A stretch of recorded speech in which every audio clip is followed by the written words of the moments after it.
This episode of the Wealth Alchemist podcast comes with a trigger warning. On this episode, we dive into so many topics, it blows my mind. I have the pleasure of speaking with Steve Gute, who is a Hollywood film producer and director that has worked with HBO and Leonardo DiCaprio and others to bring frontline documentaries to the world around environmental issues.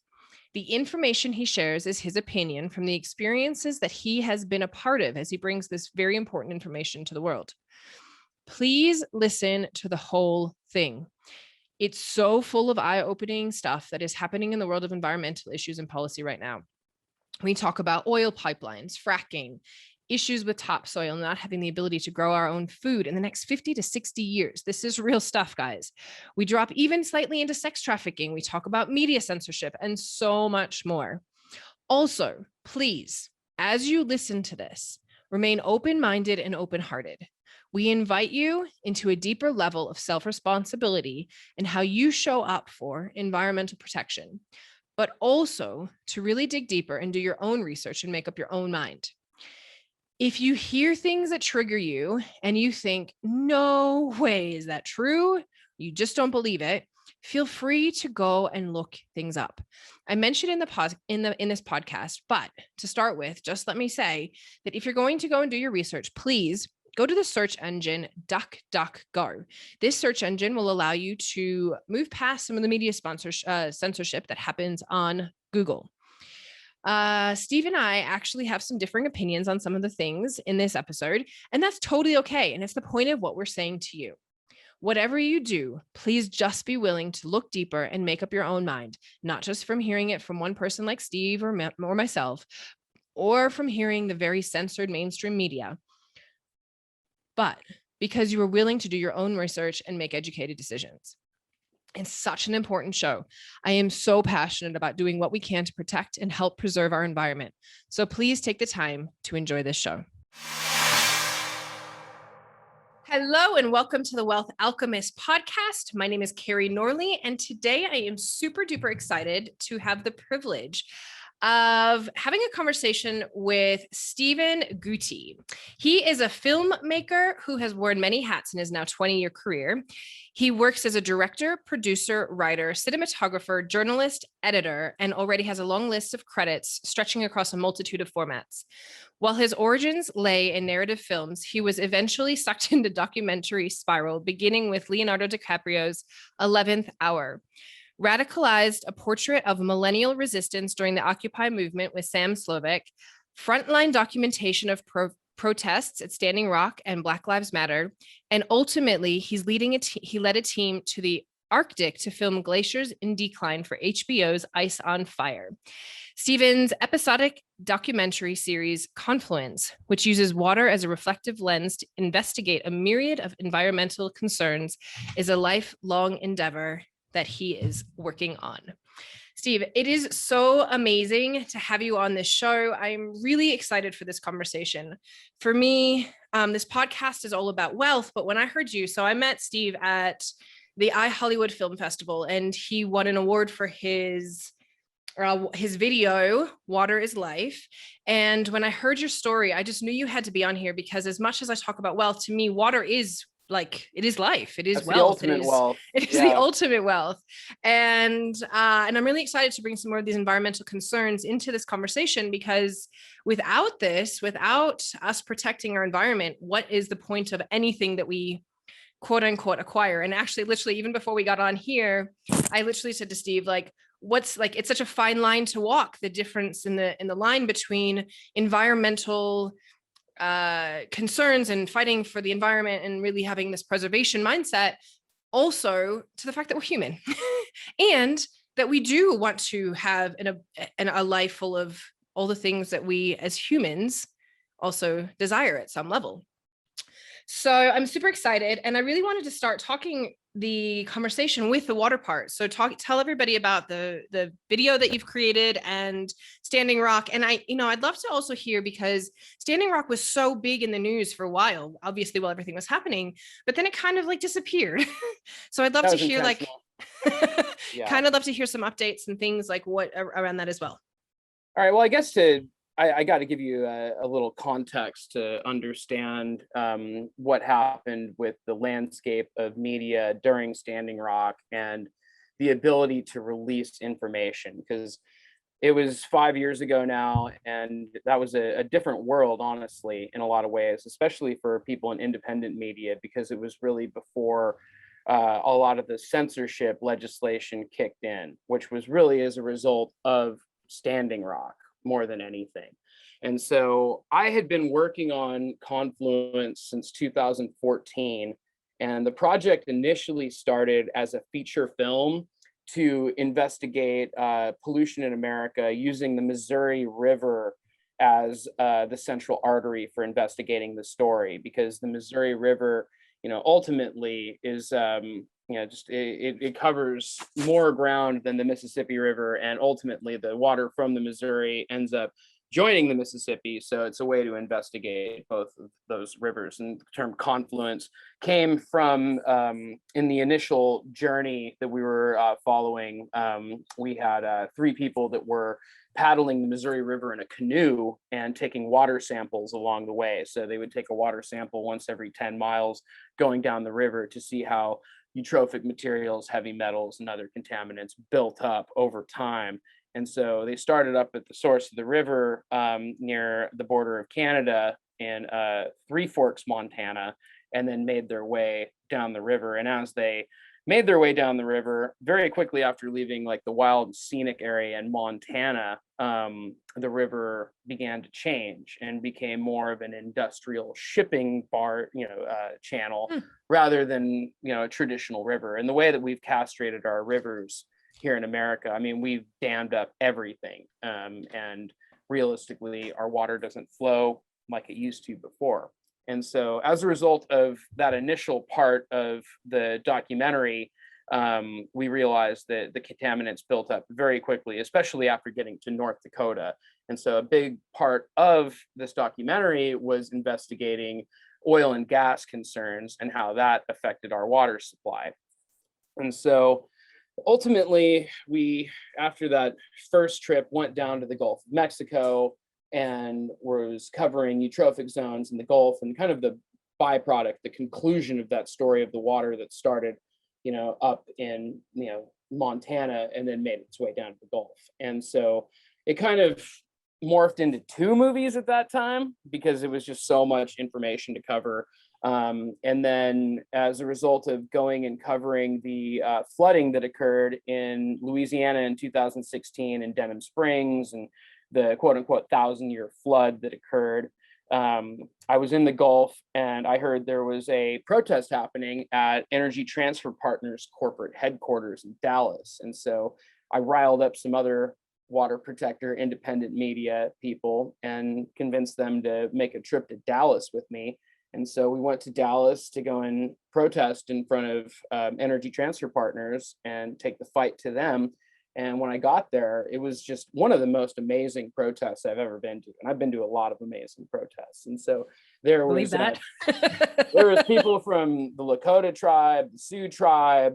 And so I got to meet a lot of people from Standing Rock there at the corporate headquarters. And so I told them about the project I'd been working on and how I'd been fighting for the Missouri River already for a couple years. And so they thought I was a natural person to come and join them and help try and get the word out. And at the time, there was a media blackout that had occurred. And so you couldn't find a peep from any mainstream outlet about what was happening at the camp. I mean, if you were going to tune in and find out what was going on, the only way to do it was watching Facebook Live. And so, there was just no coverage whatsoever. And the election was around the corner, and Hillary Clinton was heavily invested in the pipeline. Trump was invested in the pipeline. Everybody wanted this thing to get built in a bipartisan fashion. And the way that it was rerouted north of Bismarck to go through indigenous land in violation of the 1861 treaties was just unacceptable. And so, I basically just said, I need to go up there, and I felt a real call to be involved. And even though I'm not an indigenous person, I wanted to show solidarity. And So I went up in August of 2016, right when it started getting intense. And so I got there almost at the same time that the dog attacks occurred. And Amy Goodman was there. And that kind of started to get the national conversation going a little bit, but it was still only really in like more kind of independent Democracy Now! Frontline, kind of more progressive journalism type circles. The regular mainstream media didn't want to touch it with a 10-foot pole. And so that continued for months. And so I was living in a tent in Oceti at the time. And it was just a beautiful time to be there, because that was really when the influx of all the different tribes were coming into Standing Rock. And so you had 500 plus tribes that were all there. And it was really before like kind of the normal people started coming to Standing Rock. It was more like the really committed, devoted people who like knew the issues and were there for the right reasons.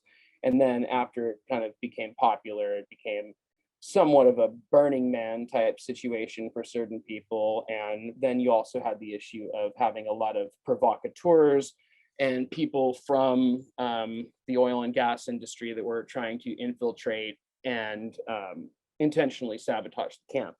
So as time went on, the mood started to get, it was less, festive and joyful, and was more like just based on stress and, the imminent threat of being raided at any moment. And it got really intense towards the end of October. And so right before Halloween, there was an incident at the Backwater Bridge where there was, people got shot with non-lethal or less than lethals. Tear gas was used. There was the famous footage of people being sprayed with water cannons, for instance, on November 8th.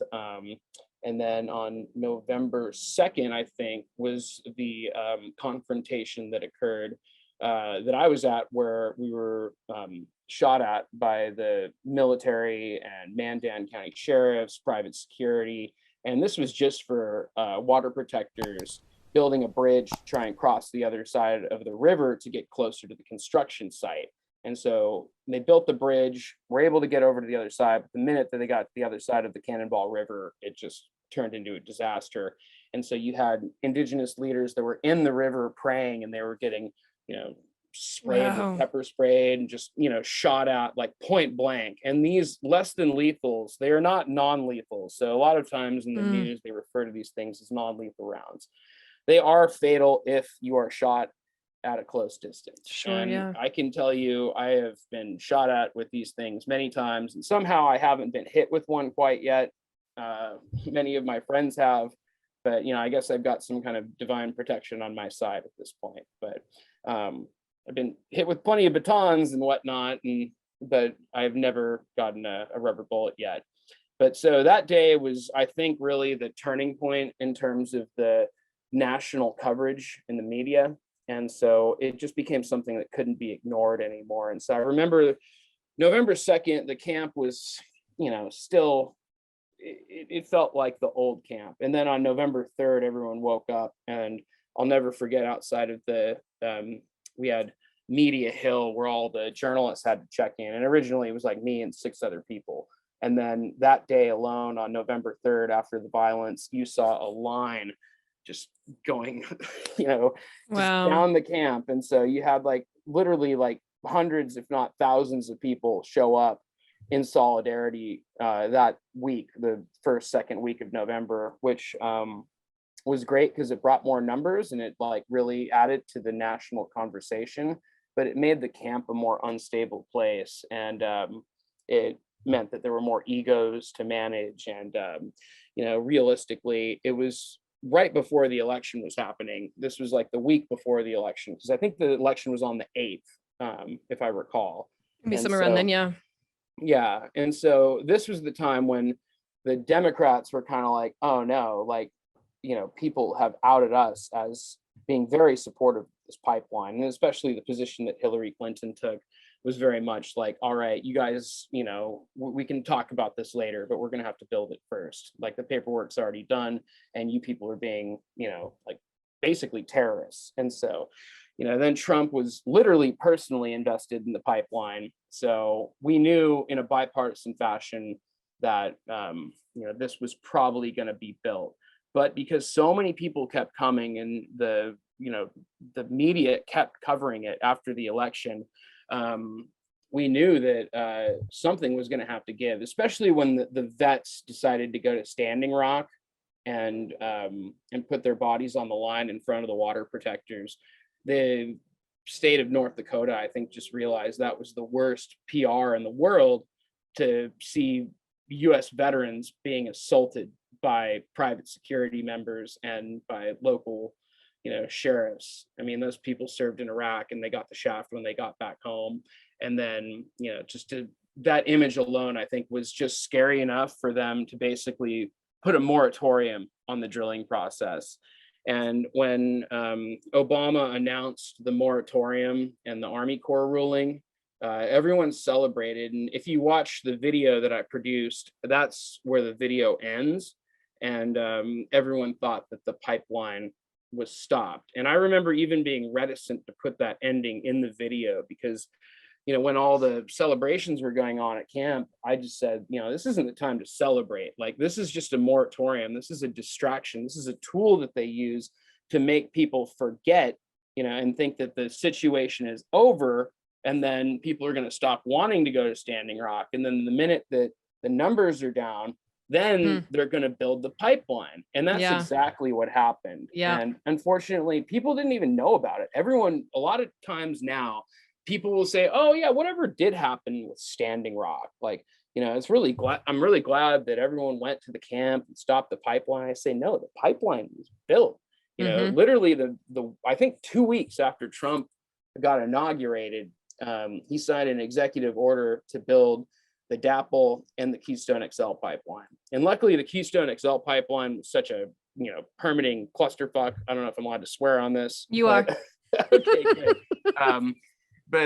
Because the Keystone XL pipeline was just such a web of, permitting issues that had to be untangled.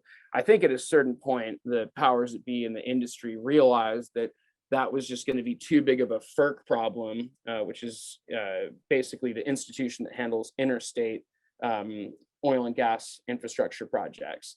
And if you need to do anything in an interstate multiple fashion, states, it's much more difficult. But if you want to do something localized, it's much easier.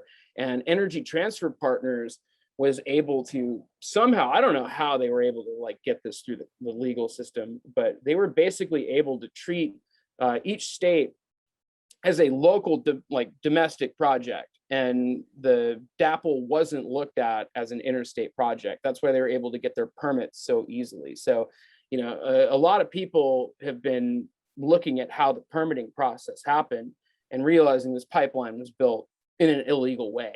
And basically, tribal elders were probably paid off in the process. Like, if you look at how Archambault, the head of the Sioux Nation, handled himself, he kind of changed his tone in December of 2016, unfortunately. And he obviously made a deal with the oil and gas industry and told all the water protectors it was time to leave.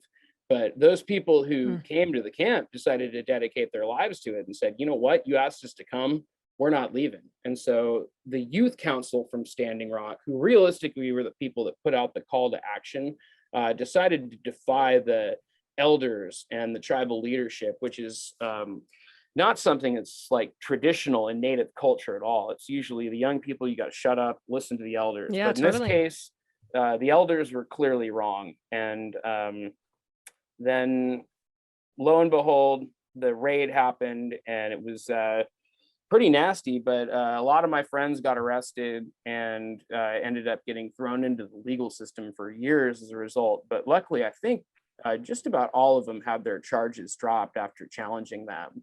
The only really infamous case of a political prisoner from Standing Rock was Red Fawn, who luckily was just finally released, I think about 6 months ago. And we're all very happy that Red Fawn was finally released. But it was all basically because she had a gun planted on her by her FBI informant boyfriend. So Crazy Holy times. moly. So, Holy moly. but just to conclude that story really quick,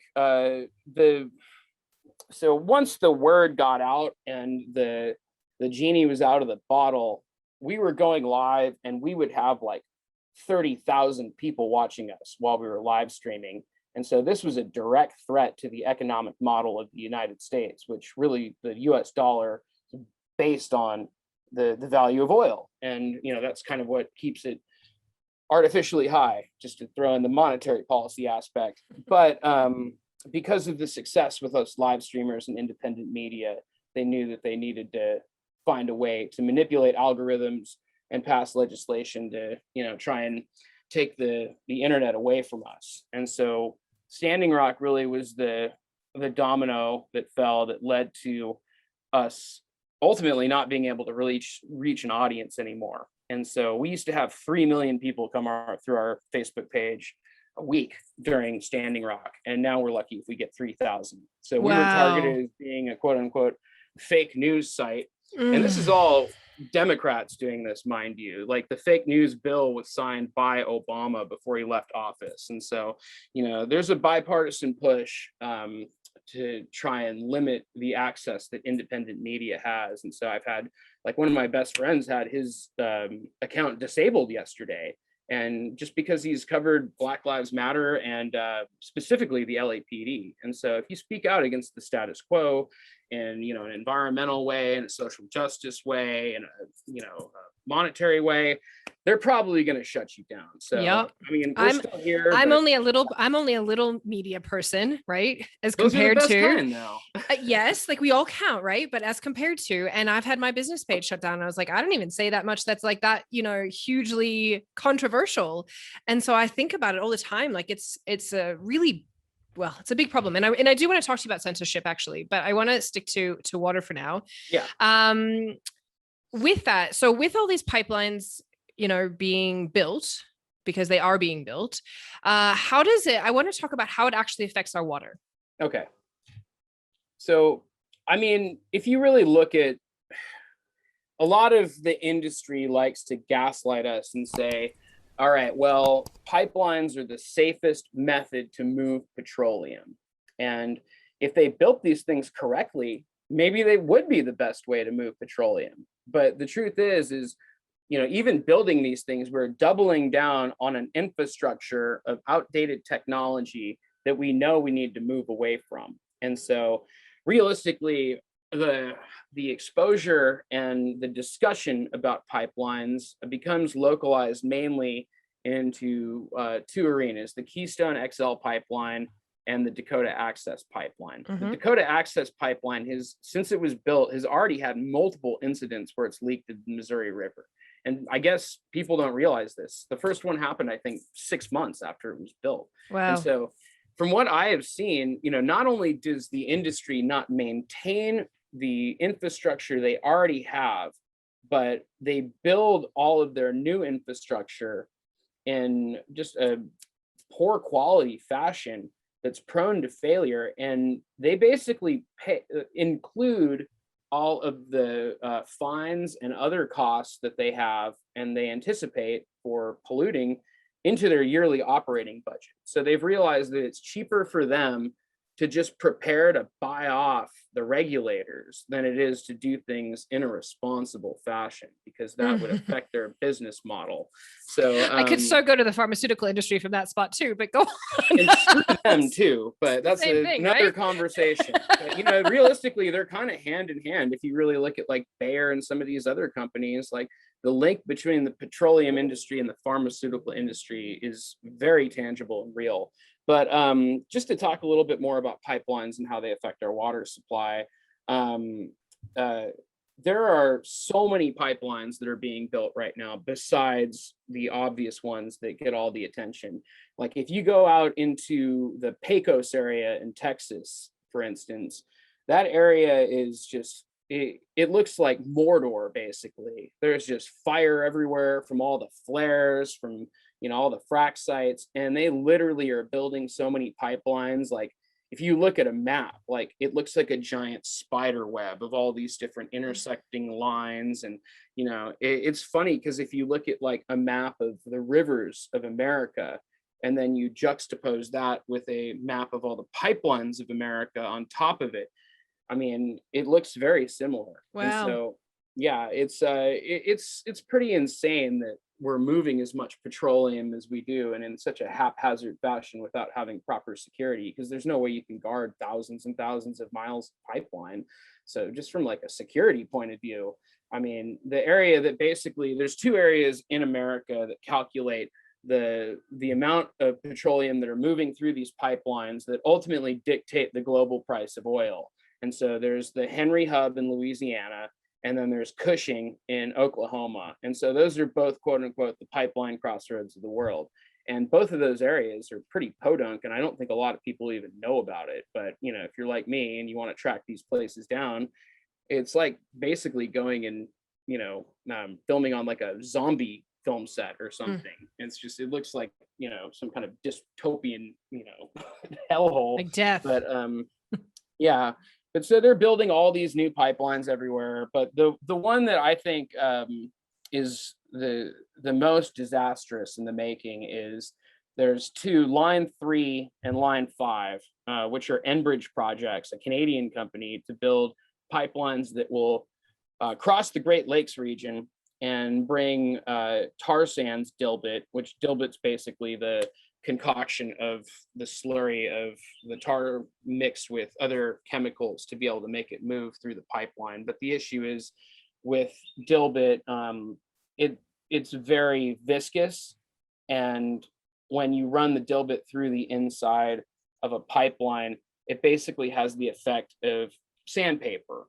And so it erodes the interior of the pipe very quickly. And so these tar sands pipelines have the highest degree of failure of any kind of pipeline. It's not like moving crude oil, which is, obviously it's a lubricant. And so it's going to be able to move for decades through a pipeline, ideally safely. But dilbit is, you just can't really transport it. And especially to move it across the Great Lakes is a disaster in the making. And so Line 5 in particular is right at the Mackinac Strait. And that area is just, it's basically a funnel. And so all of the water from Lake Superior meets right there and then flows into Lake Huron, and then all goes down into the Mississippi River. And if that goes, there'll be no way to stop it. Like I think it was the Army Corps did an assessment, and they said if there was a spill that happened in the winter and that area was covered in ice, there wouldn't be anything they could do about it. It would take weeks to even mobilize the boats just to get out there and to be able to confront the problem.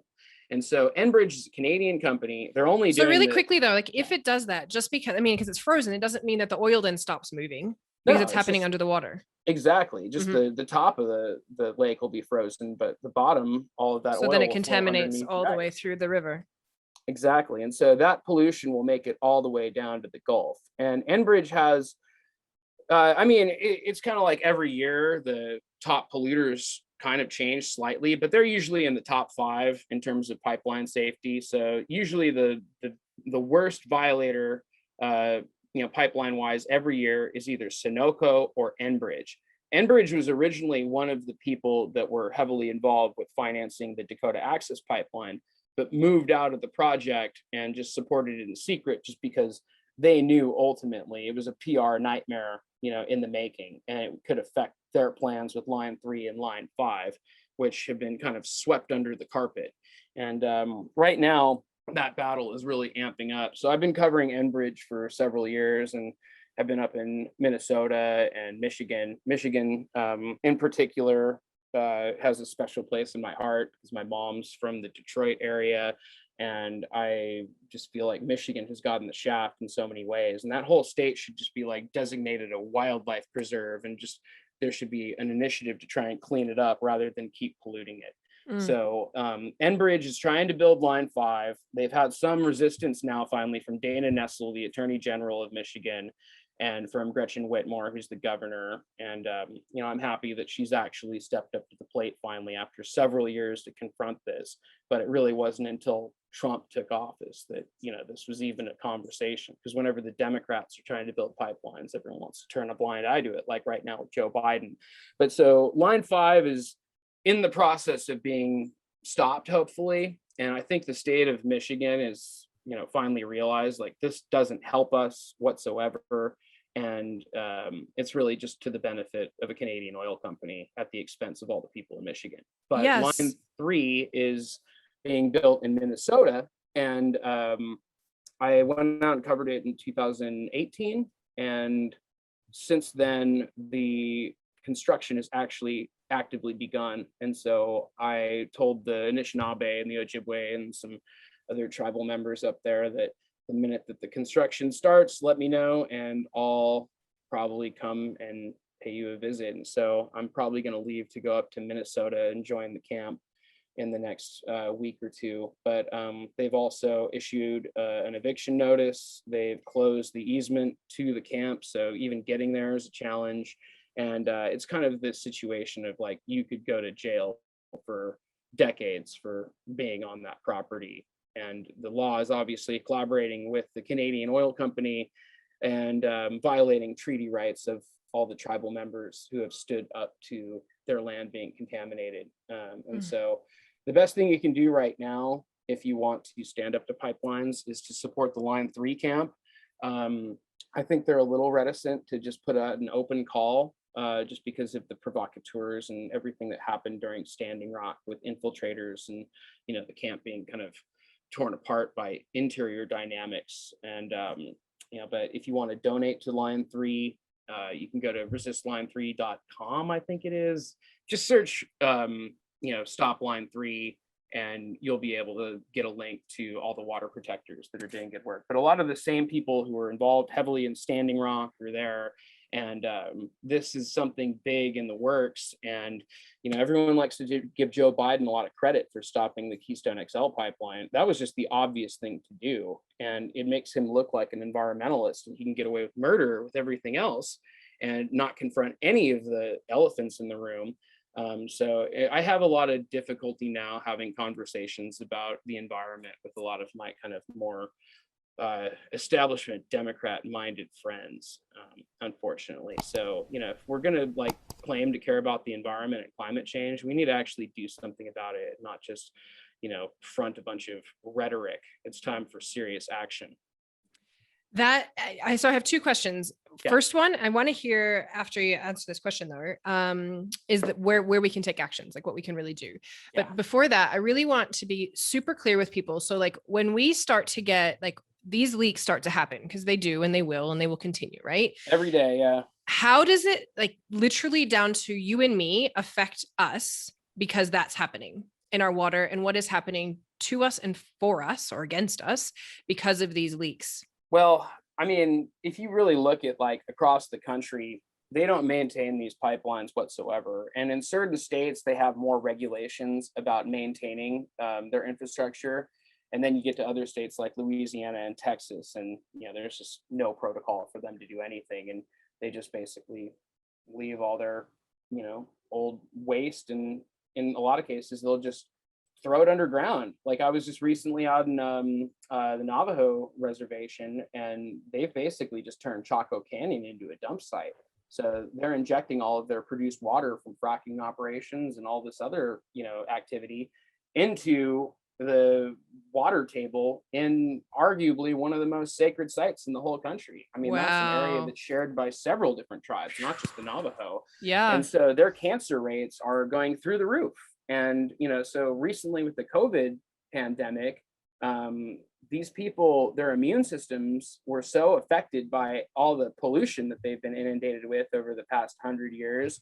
And the fact we forced bad diets on them, that they're not capable of, combating the virus like other people. And so they have something like, I think it was twice the mortality rate of other people off the res. And so it's that's just one obvious manifestation of it.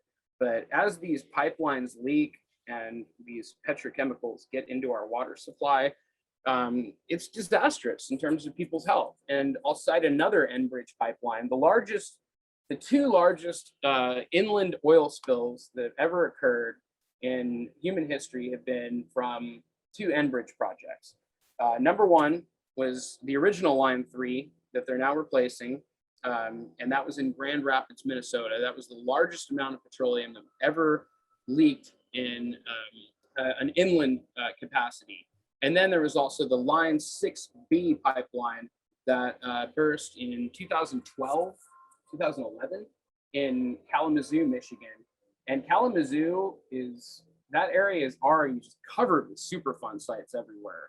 And the river was just destroyed. And so they tried to clean it up, but you can't clean up tar sands. And so if you go to the Kalamazoo River and hang out on the banks and you look at the side of the river and you look at the rocks, you can actually see the tar sands on the rocks. And there's signs everywhere that say it's not safe to fish, it's not safe to swim.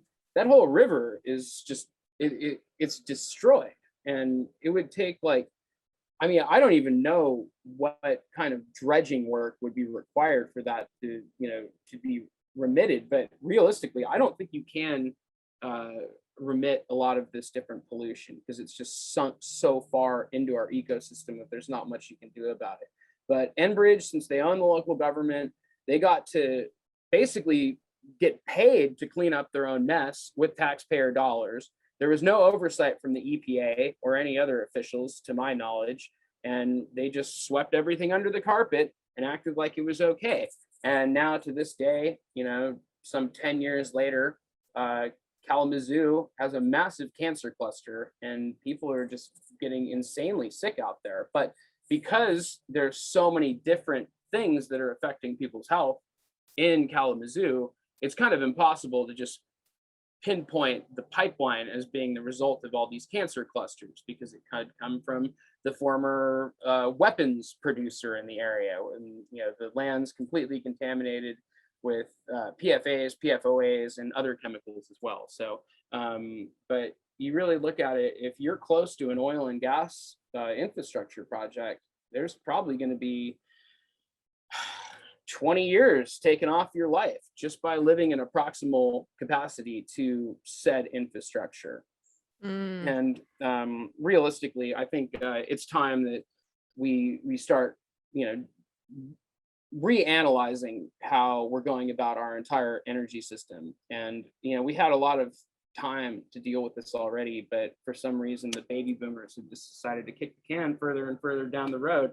And pretty soon it's going to be the responsibility of Gen X, millennials, Gen Z, and then whatever generation comes after. My kids. Do they have a label yet? I mean, I don't know if they have a label yet. Oh. Yeah, they got to get a little older before they get brandished for something. But they've got a lot on their hands. I look at these kids, my boys are 12 and 8. How old are your kids? 12 and 8. And I look at them like, wow, you are a generation that's going to make some big changes. And imagining, I just know what they've been through with COVID and the stuff that they've had to deal with that no generation has had to go through yet. Those poor kids. And I'm like, man, they're resilient kids, but they're right. So it's going to shift them in the way they show up for some of these decisions, in the way, because they're seeing in their own eyes at youth, the way that they're being created through this, to have a stronger voice. I look at my 12-year-old and he went back to school, and the first day he went back to school, which was February this year, so almost a year later. And they had to be wearing masks all day, even when they went outside. And he came home tears, "Mom, this is not freedom." And he was screaming. He's like, "We're supposed to live in a country of freedom and it's not freedom." And he was pissed off. And I was like, you go 12-year-old kid and you take that out to the world and you tell people it's not his place at this moment, but that will create these things will create little injection points into their lives, of which things they won't want to sit and watch this on the sideline like baby boomers, So I think it'll be very interesting to see what happens for sure in these generations. Okay, so basically way before I did. I was in my early 20s, I think, before I realized that reality was garbage. So right, hopeless. So with all of this, with water, ultimately what I'm hearing you say is, and this goes beyond, I think, even where people are local to the situations, because to me what I'm hearing is it's like we're destroying our water supply, we're destroying the water that we can drink. Exactly. And water is like, that's what we started this whole conversation, water is life. Like we as human beings cannot live without water. And so the more that we destroy it, like, and I'm even hearing too, I mean, like, I know for me, like, I want to have drink filtered water that's as chemical toxic free as we can get it. But I don't think that that's actually even a possibility, because I think there's so much stuff in it. I don't think that we can actually keep it totally clean. Oh And I yeah. know that, like, is as a health person, how that can affect, like, as you said, like you said, cancer, but it can affect in every single way, shape, and form the health of our systems. And Oh I yeah. think the more that we, as a general rule of thumb, the more that we put toxicity into our bodies, whether it's from the oil spills, whether it's from electromagnetic frequencies, whether it's from, you name all the ways that we can create toxicity in our bodies, the more that we struggle to be at our most vital self. And so many people look at like, oh, it was generational, oh, it was like a, my gosh, I didn't know we were going to go here, Yeah, that they're we going end to up gaslight sick. your genetics. Yeah, Right? exactly. Like, no, you actually drank some really toxic stuff. You put it into your body. So did your mom. That's Whatever it was. intergenerational too, especially heavy metals. I mean, Right? it's kind of like someone born with addiction issues. They didn't have a fair chance because their parents were addicted to substances while they were pregnant, and ultimately that imbalance and that addiction gets carried on to the next generation. It's the same thing with heavy metals and pollution. If you grew up in an area like, let's take the Southwest, for instance, here in the United States. My parents' generation was living here at the time when they were doing nuclear testing in Nevada. And so that ultimately didn't just stay on the Nevada test site. That radiation basically emitted all over the Southwest. And so especially areas like St. George, that were downwind of the test site, were heavily impacted. And so JFK, when he heard that the radiation was in the clouds and the rain, and they were finding unsafe radioactive levels in most of the milk that was produced at dairy farms in the Southwest, he knew that this had gotten out of control, and we were in the process of like killing ourselves just to try and stand up to an enemy. And realistically, a lot of was just concocted opposition in the first place. But ultimately, the test ban was enacted by JFK in '63, and ultimately, we started to confront a lot of these issues in the '70s. And the EPA was created under Nixon. You had Greenpeace really moving forward, and starting the first Earth Day. And so there was a real consciousness associated with fighting these problems in the late '70s. And then we all know what happened after Ronald Reagan was elected. We don't need to have that whole conversation. But basically, they just said, we're going to let industry just do whatever they want. And government is the problem. Regulation is the problem. And that allowed us to be unfairly poisoned. And our health really dropped off, I think, in the 1980s, and especially in the 1990s, when we started really getting some of the worst food in the history of mankind, just served to us in a normalized way.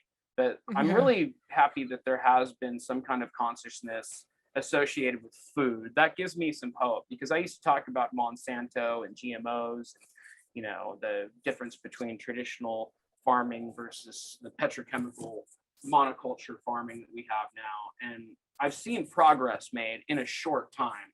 And so I know if we make it a priority and there's an economic incentive to change, then people will.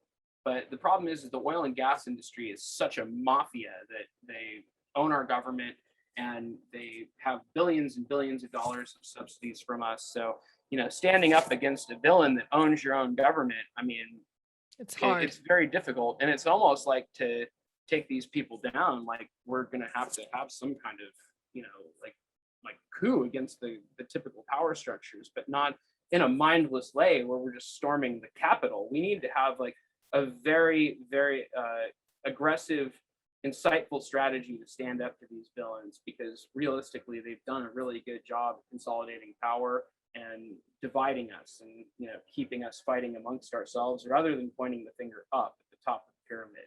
Exactly And where we are right now. yeah, and that's where we're at. And I know you're in Denver, so Colorado, one of my old former home states, is a beautiful, beautiful place, but you kind of unfairly taken advantage of early on when your government said that you wanted to be like a test ground basically for fracking. I was going to say, can you talk a little bit more about fracking? Because I wanted to bring that part of the conversation too. So explain, because I think there's many people here who've heard the word but have no idea what it actually is. Yeah. So can you give a little explanation of that? All right. So fracking basically, I mean, the technology has been around since the 1930s. The idea of breaking up petroleum reserves underground and then siphoning up to the surface. And so that concept is not new. But what we couldn't do was we couldn't frack shale reserve and do it in an efficient way. And so I remember even in the 80s and early 90s, my dad always saying that, I guess he read a lot of this energy propaganda before I did, and like knew, he was conditioned to accept it before it happened. But he used to tell me that the United States would be the largest energy provider in the world, and we sat on the largest energy reserves in the world if we could figure out how to access them. And so that mainly was talking about tar sands and shale reserves. And so a friend of mine is a guy named Tony Graffia, who lives in Ithaca in New York, and he was a scientist who worked for the oil and gas industry and helped develop the fracking process. And so basically the problem was they needed to be able to figure out a proprietary chemical slurry concoction that they could shoot down into the well that would have the right buoyancy to send the oil back up. And so it took them years of research with how to do the proper casings. So basically they drill a hole, and in a lot of cases, these could be 2 to 5 miles down in some cases now. It's gotten insane. So, and traditionally what people would do is they would just drill straight down and then the oil would go straight up. But now what we're doing is horizontal drilling. So they'll drill down and then they can drill to the side and then they can drill down and the side again. And so it is just insane what we're doing. And they could go and drill and then go horizontally drill onto your land, even if you don't give them permission. And they can bypass any legal, withstanding and say, well, we drilled from this location. So, that we're able to tap that reserve, but, it's ours now and we don't have to pay you any money. And, realistically, so what they do is they drill this hole in the wall, they inject these chemicals, and then they set off explosions underground to break up the shale. And after the shale is broken up, they siphon the gas and oil up to the surface. So there's fracking for oil and there's also fracking for gas. And realistically now they're fracking more for gas than oil. And the efficiency of these wells is absurd. I think I was reading, usually they're lucky to capture 30% of the gas that comes out of these reserves if they're lucky. So that means that 70% is going into the atmosphere. And so when Tony was telling me about this technology that they invented, they thought this was going to be used for like very difficult remote wells and deposits that weren't able to be accessed with traditional drilling. And it became pretty clear around like 2007, 2008 that that's not what their intention was. Their intention was to just use this as a normalized process because it's cheaper and they can just blow everything up, send it to the surface, and they don't need to be specific with their geological work looking for said deposit. So it's a lazy way to go about drilling, honestly. And so Tony told me that he had a moral opposition to the technology that he helped create. And so after he saw how the technology was being abused in a very quick time frame, he ended up changing sides and started collaborating with Josh Fox and a lot of the other anti-fracking activists in Pennsylvania and New York. And there has been some progress made. I mean, I'm not a fan of Governor Cuomo by any stretch, but the moratorium in New York was a step in the right direction. they need a full ban, but the moratorium was, I'll say at least it was good they did that. And they're not drilling in Binghamton in those areas, but areas like outside of Scranton, I mean, it's unbelievable. And that the industry controls Pennsylvania right now in the Marcellus Shale Reserve. So that area is just, it's insane. And you drive around in that area and it's beautiful. It's very uncontaminated, but you smell the air and you go, what is that? And it's basically all of the methane that's being released constantly. And so methane is something like 70 times more volatile than carbon as a greenhouse gas. And so the Al Gores of the world would love to tell you, we just need to shift away from carbon and, everything will be fine. And these people have even touted fracking as green technology because it's natural, clean burning gas. And, the shift to move our entire infrastructure to natural gas as a bridge fuel for the next 40 years is just a death sentence for future generations. And so I think a lot of these kind of greenwashed liberals need to be called out on their bullshit immediately, because they're being very cavalier and also very smug at the same time, saying we need to do this, it's the top priority, and it's imperative that we do this now. But they don't want to do anything. It's almost kind of like a controlled opposition. It's the way that they can go and co-opt the environmental movement and then kind of say, this is what's going to happen. And they can dictate the future of the environmental movement in a way that's favorable for industry. And they can slowly transition rather than having to confront the inevitable. And the solutions are there. Like, we do not need to be making plastic out of petroleum, for instance, right now. We do it because that's how the industry makes money. They need to sell us our waste products. And it's so cheap that people like it and the consumer likes it. But realistically, you start to see the levels of plastic, in our ocean and how that's breaking down and creating microplastics. It's, like we're literally becoming plastic. We're eating. I mean, like we inhale, I think it was an obscene amount of plastic every year, these microplastics. I can't remember the exact stat, but they released a new one like 2 weeks ago. And I'm like, oh my God, like you eat like 5 pounds of plastic in a given year. Or something. It is something ridiculous like that. I was reading about it recently too. So it's pretty out of control. And it's really hard to get out of your body too. It's not like it's something that you're just like, oh, I'm going to just go and drink some water and it's going to flush out of my body. No, like you have plastic stuck in you. And it's creating endocrine disruption. So it's throwing our whole hormone levels out of whack. And it's affecting fertility, ovarian cancer, impotency, low sperm counts. I mean, from a reproductive point of view, it's a disaster. So it's like so many of the things that I see right now happening in the world, from current things that I, don't want to mention because of censorship right now.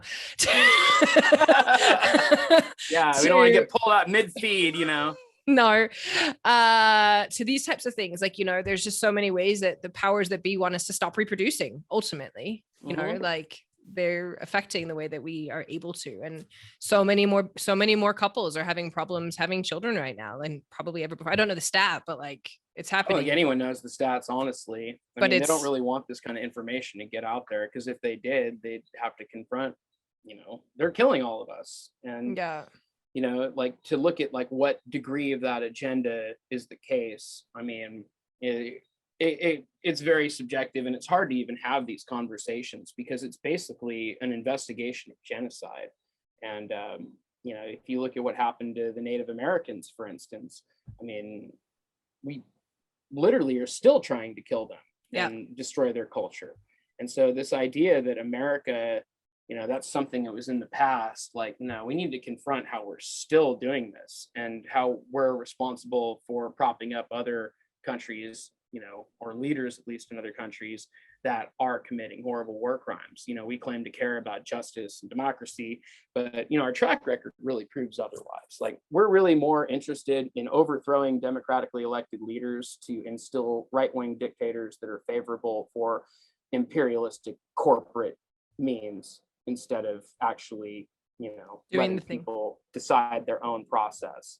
And I mean, that's why the whole thing of like talking about the hacking of the 2016 election is so kind of absurd to me, because it's like we have meddled in every single other democracy on the planet, and especially Russia's. And I don't even think they were really the sole cause of what happened. Like, you really look at what happened in 2016, it was just a full-on rebellion against the status quo. People wanted change, and you had one candidate that was offering this, kind of bastardized version of change, but at least he latched on to populism. You had Hillary Clinton saying, you're all just being uncompromising, and this is the way it is. And they weren't listening to anybody. They were telling people it's going to keep being like this. And finally, there was just an opposition against it. I mean, Yeah. I think I was in 37 states or something stupid in 2016. And so I knew what was going to happen before it happened. I told everybody, like, Trump's going to win. And everyone thought I was nuts, but lo and behold, I was right. It's funny. I have like a little section in my book that I talk about Trump. And I said, regardless of politics, whatever you think about him or politics at all, it's like he came in to the office at the time he did because the world was enough. It had enough of stuff. And if Clinton had come in, we would have just stayed in the same thing. Nothing would have actually changed. And because of the way that he showed up, it actually asked all of us to look within ourselves and go, that freaking sucks. And I no longer want that anymore. Right. Yeah. Whether it was in so many ways, right. And whether it was through his personality, whether it was through different things, like we all had to look and say, like, hey, that's not cool. But then look at ourselves and like, what are we going to do to stop that in this world? And it took somebody who came in who was willing to do the things that others weren't, because he was in many ways, right, in his own madness. Yeah. that meant like we could actually see things and start to stand up in ways that as humanity we haven't before. And it's interesting. Exactly. Because when I think of democracy, I think of the thought that, like we are here as a democracy is actually the Constitution is actually protection for the people, not the government, and I think people forget that. And I think what's happened so much now is that it's become like this, the government is the best, but no, like the government is full of all sorts of things that wants to control and manipulate us, because it's easier for us as humans for them to be able to control us than for those of us who are standing up and actually having a voice and saying, this is not okay, because they don't want that. They don't want to have, they don't want the you and me's of the world to come out and say these things, because then they can't control it and they can't make it their sort of peaceful. Exactly. Well, I will say, I was no fan of Trump whatsoever. I thought, like, realistically, policy wise, there was very little that I had, good say about him. I mean, the one thing I will say is, he did stop the TPP. And I think, like, if you look at the WTO and a lot of these other international trade organizations and, economic groups that are fronting to be, democratic, they're actually the exact opposite. A big transition point for me in understanding human history and, like, just the whole zeitgeist that we currently live in was the Seattle WTO protests in 1999, which I think is one of the more underlooked moments in human history. And if you really look at, what happened then, that was foreshadowing everything that was happening now. So, that's why they don't want that intentionally. They intentionally leave it out of the history books. But a lot of our history gets unrepresented. That's why nobody knew about Juneteenth until 2 weeks ago. And that's why, nobody really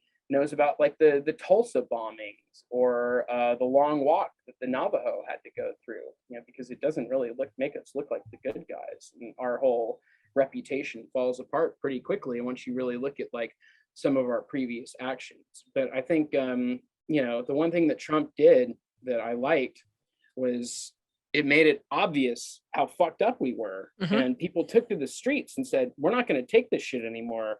And last year was a really amazing summer of consciousness. And, like, I filmed, I think, 50 protests or something.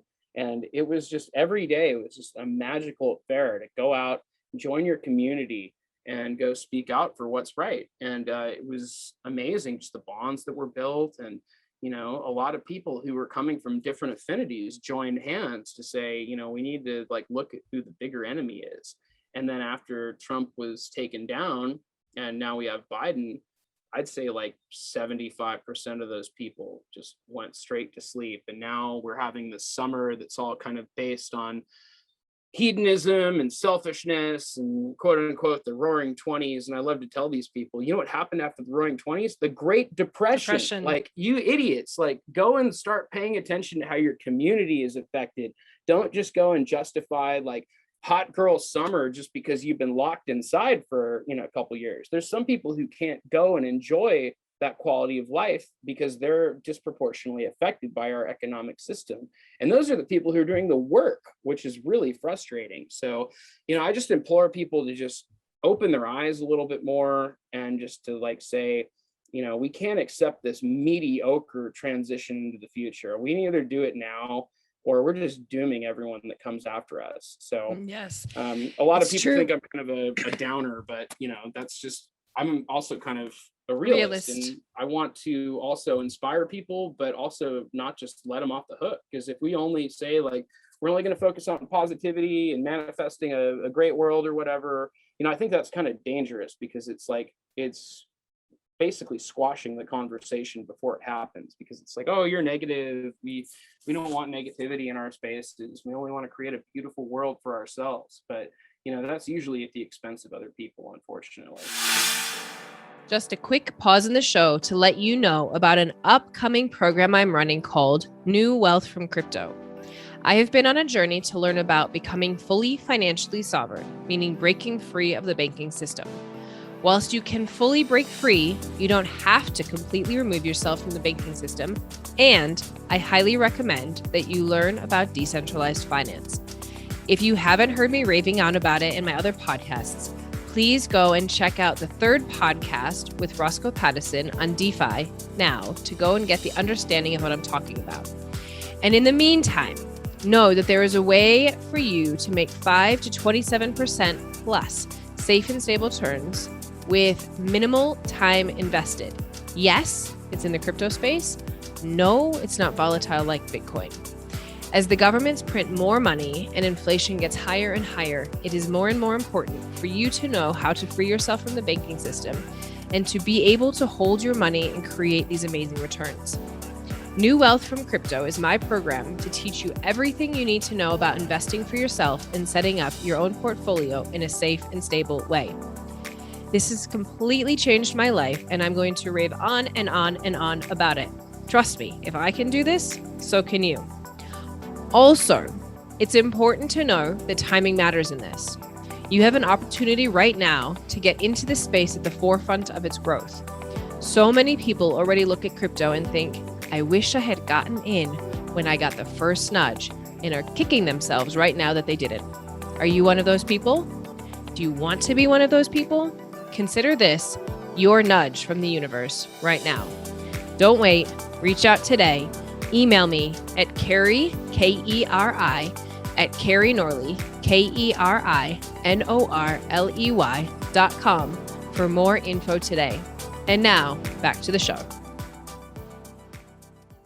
Yeah, it's the same polar, right? It's like the desire to have the goodness, but then at the cost of what? Which is what we were just talking about, right? Like the beginning of this conversation.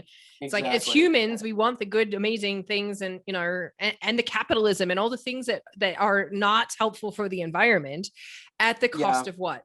At the cost of what? So go ahead.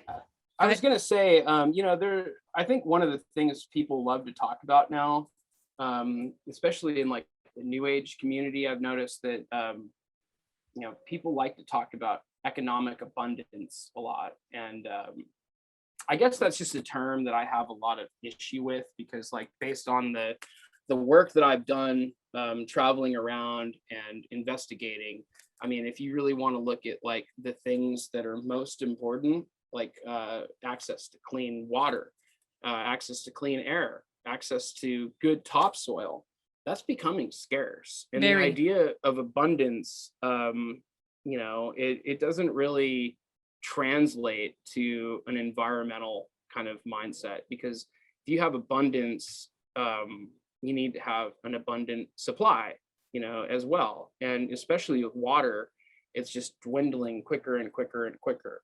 And so I think this is probably the best way I can link what we're talking about now with the pipelines and everything at Standing Rock from before. So do you know who Chief Arvel Looking Horse is? Nope.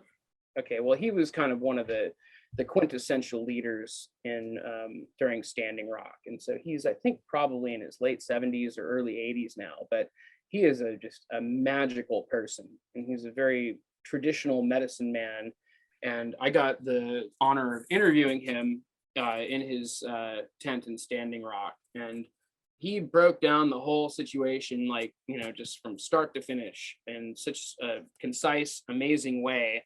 And he talked about different Lakota prophecies that his people have foreshadowed for years and years. And so when Standing Rock happened, it was all about the prophecy of the black snake. And so the Lakota have long said that one day a black snake would emerge through the countryside and would spread dark spirits all over the land and would poison their farms and give people bad health. And it would also contaminate people's minds in terms of, like forgetting about the traditional wisdom and latching on to a more white view of the world, and kind of a Wasichu model, as they would call it. And so that's, I think that was a large talking point during Standing Rock, was the prophecy of the black snake.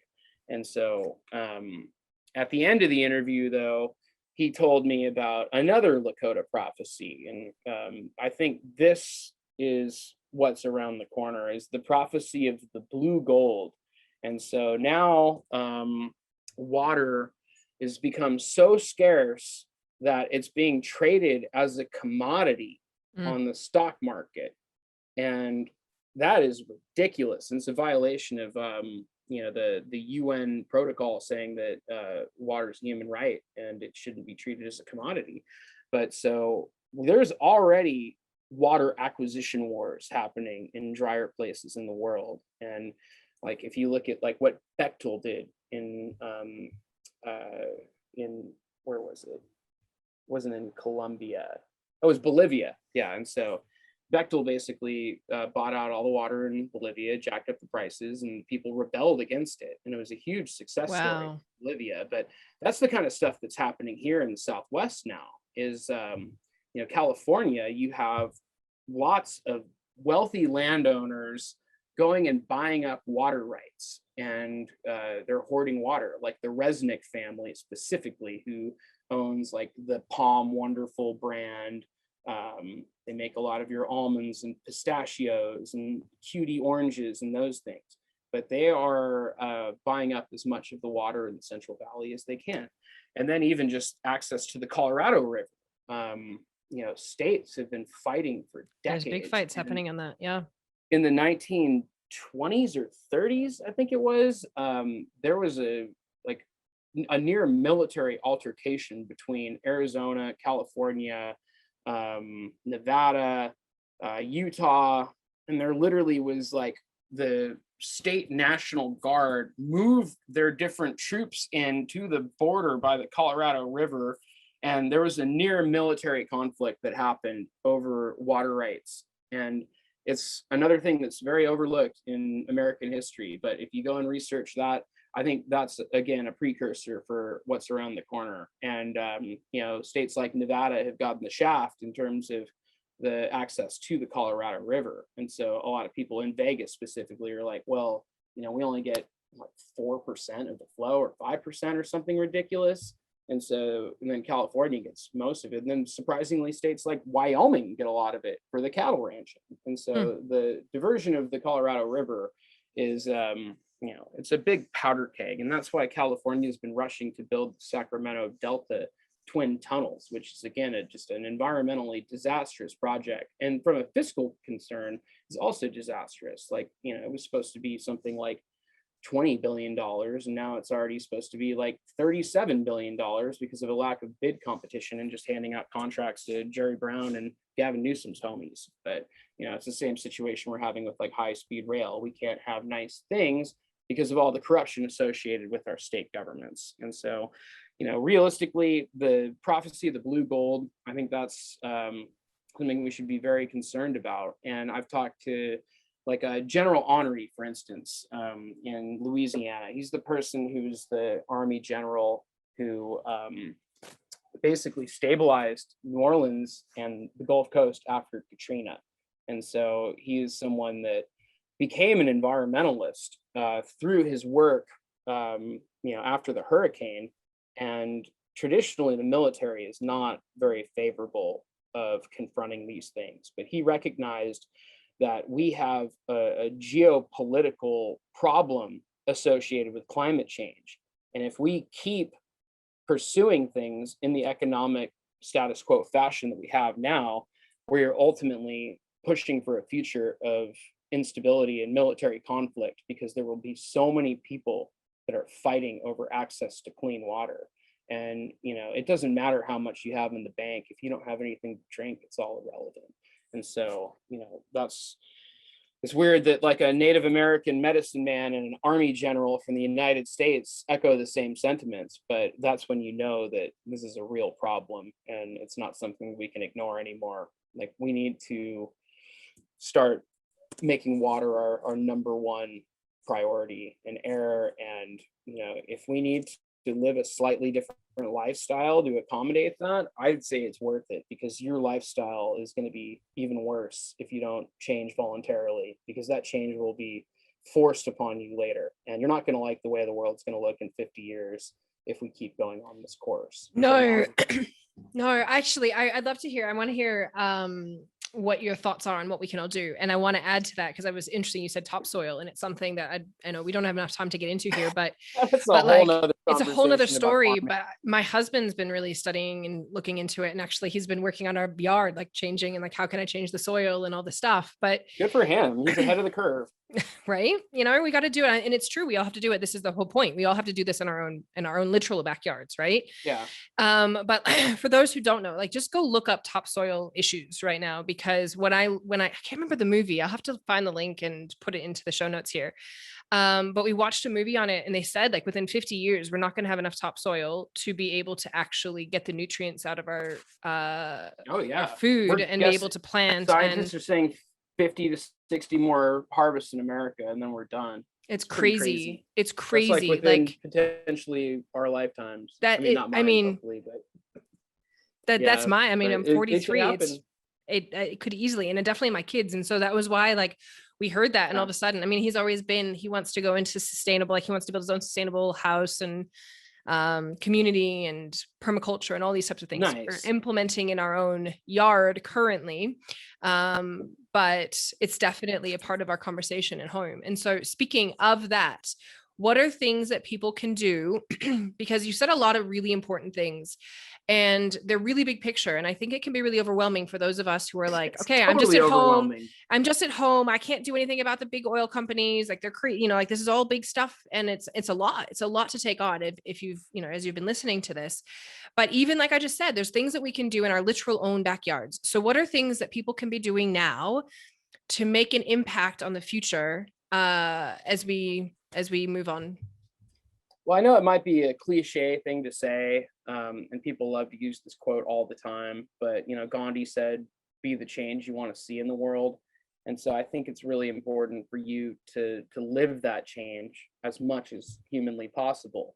And in the process of living that change, you're going to be confronted by the more kind of basic people that question why you live that lifestyle. And ultimately, you're going to have to put up with that. And if you want to see that change, you're going to have to stand up against the injustice you see in the world. And in a lot of cases, that means having very uncomfortable conversations with your friends and family that ultimately can very much jeopardize certain relationships, unfortunately.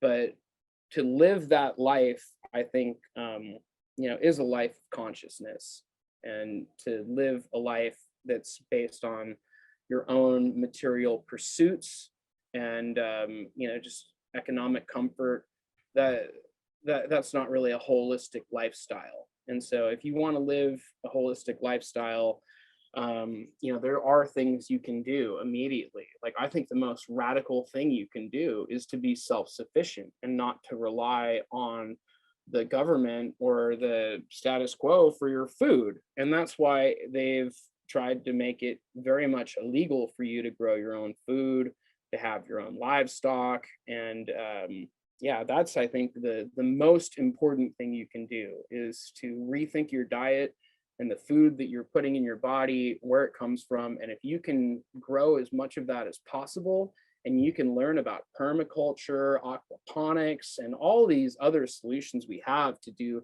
more sustainable agriculture. I mean, the solutions are there. It's like, that's the thing, is it's not even new technology. This is just about It's remembering old technology and getting away from this Frankenstein model that we have now. And like, we need to just stop blindly trusting, these people, from the pharmaceutical companies, big ag, the government, because realistically, they don't care about your health as much as they like to tell you they do. This pandemic and vaccinations, they've never been about people's health. It's been about protecting an economic model and protecting the status quo. And, with this pandemic, I think rich people finally said, oh, wow, this could actually affect me. Like, what can we do to stop this? And then, I've used that to manifest control over the population in a lot of other ways. Not to sound like a crazy anti-science person, because I'm very pro-science, but the merit of science and the full, like the framework of science is to ask fervent questions. And if it can hold up to that question, and all of the stress of everyone else peer reviewing your work, then that's what science is. Science is a constant, and it's not just like a theory is developed and then it's just done forever. And I think, a lot of the people who, like, quote unquote worship science, it's become more of a dogmatic religion to support like the current zeitgeist of science rather than to ask questions. And so I think we're in a weird state where, like, if you want to ask questions, you're kind of labeled as this like free thinking anarchist or anti-science or flat earth society person or conspiracy theorist, because I might just think that my body is actually able to be healthy if I feed it with good food and give myself nutrients and go outside. I mean, it's hilarious. Like I saw a meme recently that was like, science is telling you to stay inside. Like, this is health, right? Stay inside, separate, which we just talked about is one of like the, I was actually just reading something today about babies and how when we're not touched, babies die. Like, they could be given food, water, or breast milk, whatever it is. They can have all of their needs met. If they're not touched, they will die. And look what has just happened to us over the course of I can't imagine how many people who are literally alone, not touched for a year. Like, stay inside, don't get touched, don't talk to people, don't get sunshine, all of the things that make humans thrive. Please don't do that. And then go look at a screen all day and get inundated with a bunch of electromagnetic interference. And speaking back to kids, my son, we have Waldorf trained, like, we've been in Waldorf schools since they were, in kindergarten. Well, that's good. It's been amazing. And then all of a sudden he moves into 6th grade, and all of a sudden he's been no technology, maybe a little bit. We used to give him like an iPad, like a little bit a week, right? Because he's a kid, but generally speaking, no technology, had no idea how to use a computer. And now all of a sudden is on it for 8 hours a day. And he went freaking mental, like literally depressed, like seriously mental, totally scattered. It was so bad for him, so bad for all the children. And like, all of these things are not for our health. The government did not help us for our health in that way. Like, where were the signs that said, go out and take your vitamins, that these vitamins will help you stay healthy if you're going to have to be home? Where were the signs that said, hey, if you do this, this can actually help you in your health stay amazing with your immune system? Like, none of that was actually shared. Well, and then a lot of us were not given any kind of government assistance. I mean, us people in the independent gig economy, like, we, locked down, our businesses were shut down. Everyone else who worked for corporations got unemployment. And then the state told us, like, oh, you're just bums that never had a job in the first place. Like, here's $100 in food stamps. Good luck. Good luck, right? And that's all they gave us. Like, and maybe we got a little bit of stimulus money, but hey, that's just like scraps compared to the PP loans that got handed out to massive corporations. Totally just outstanding. But I wanted to touch on one thing about topsoil before we moved on. Yep. Because you brought up the fact, like, we have potentially 50, 60 years of topsoil and harvests left in this country. And I think that is just when I heard that number, I said, oh my God, like, we're not going to be able to grow food here in like it's crazy. in my lifetime. Like that is real, people. Like, this is not a lie. This is not like, we're not exaggerating. It is real. And then we get back into like the kind of dogmatic cultism again, because if you look at like what a lot of vegans are pushing as like a quote unquote like sustainable model, it is dooming us to destroying our topsoil like very quickly, because we're only pushing monoculture. We're not doing crop cycling. And if people are going to switch to a more vegan lifestyle, then they're going to have to do it in a more sustainable, intelligent way. Because right now, more people shifting to a vegan lifestyle is basically putting more pressure on our topsoil. And especially if you're a vegan farmer and you don't use livestock and animals in your process, you're going to be just, using, even if you're trying to use organic fertilizers, I don't think that's going to be realistic. You're going to end up supporting the oil and gas industry and then using nitrogen-based fertilizer from probably the byproducts of petroleum manufacturing processes. And that's going to fuck up the topsoil even more. But we need to have balance, and we need to move away from this kind of privileged mentality of saying, I only eat this, I only eat that. Like, if you talk to anyone who's low on food and money, they're not going to have this whole like fervent mindset of my diet's this, my diet's that. They're going to have to like pursue survivalism more than, some kind of privileged, diet. And we need to really be looking at having nuance in these conversations, and not just adhering to, the easy cult choice that makes us feel good about ourselves, but ignores the obvious. And so, I was really surprised when I was learning about this, and how like the cows and the livestock walking on the land is a huge part of actually helping the topsoil to regenerate. And so it's important that we have them. And it's just fascinating, like the two, like when we start to look at the depth of the story, how it's just very interesting. I hear you on that. Okay. So some things that I'm thinking about that people can do at home are things like just reducing your plastic waste. I know for me, like you guys, seriously, you can go out and you can get, I'm going to just rattle off things like sandwich bags. Go out and get reusable sandwich bags. Go out and get reusable beeswax, what are they called? Beeswax, instead of using saran wrap or cling wrap. I watch people, I don't even know how I hold my mouth. And if you have a way to tell people this, but when I am in a supermarket line and I see somebody who has put bananas in a plastic bag, I want to like take the bananas out and be like, are you kidding me? Like, what the heck? Like, they're in a bunch.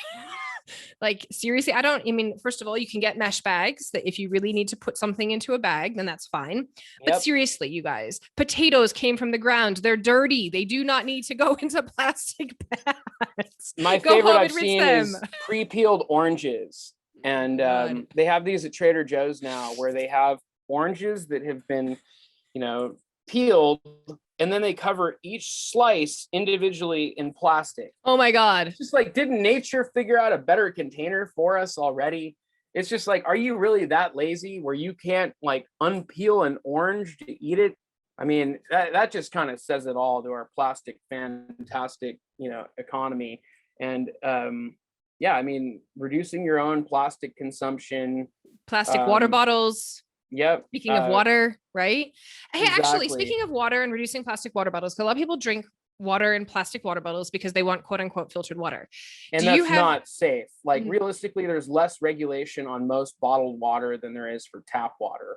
And the issue, like it really is just like, it's propaganda that's been pushed by these different companies, like Nestle in particular is really the progenitor of this propaganda about trying to market safe alternatives for people in areas that don't have good, clean drinking water. And so this was just basically an excuse to get everyone hooked on drinking, 5 to 10 bottles of water a day.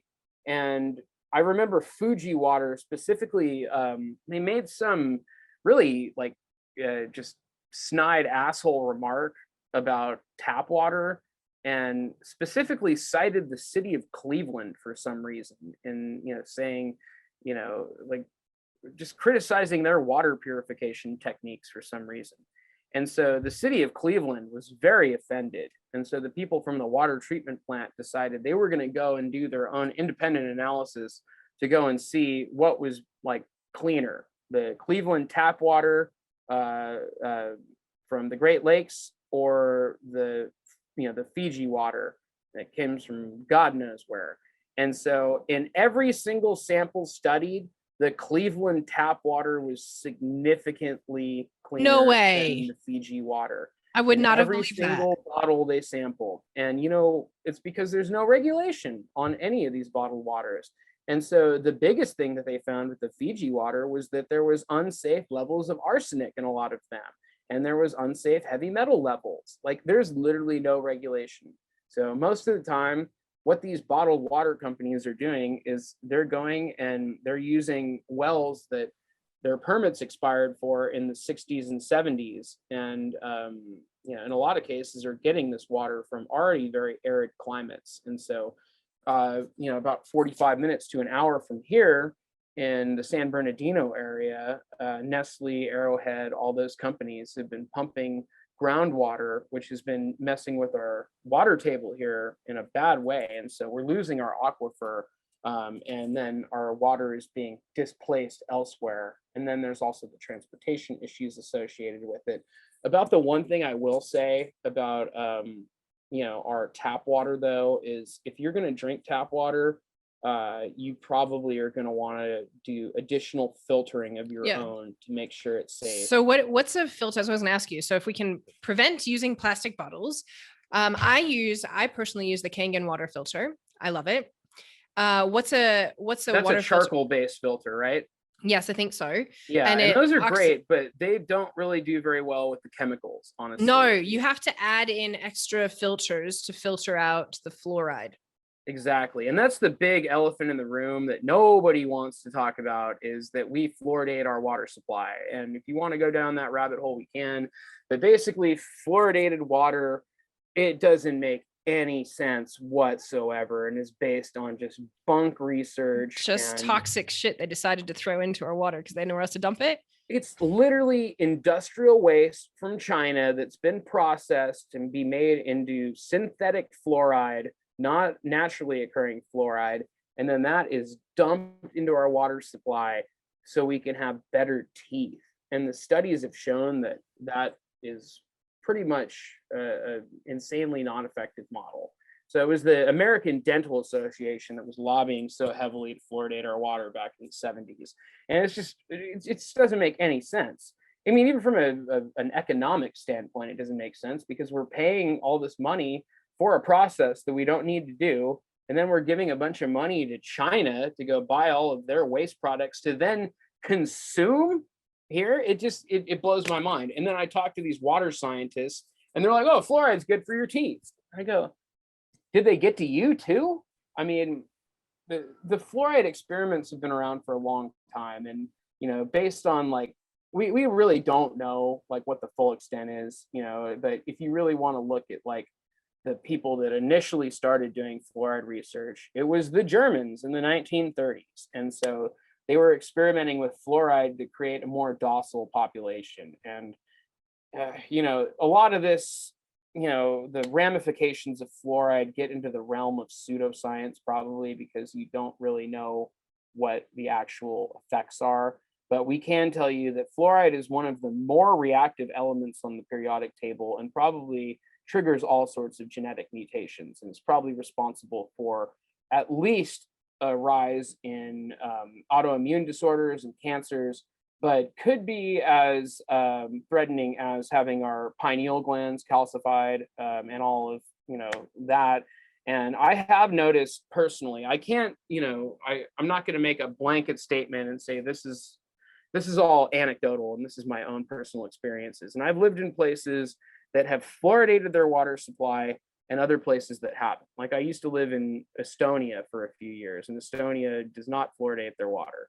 And not every county in America even fluoridates their water. But when I've lived in places that haven't been fluoridated, I've had much, much more vivid dreams. And then when in areas where I drink fluoridated water, I don't really dream as much. Hmm. So Interesting.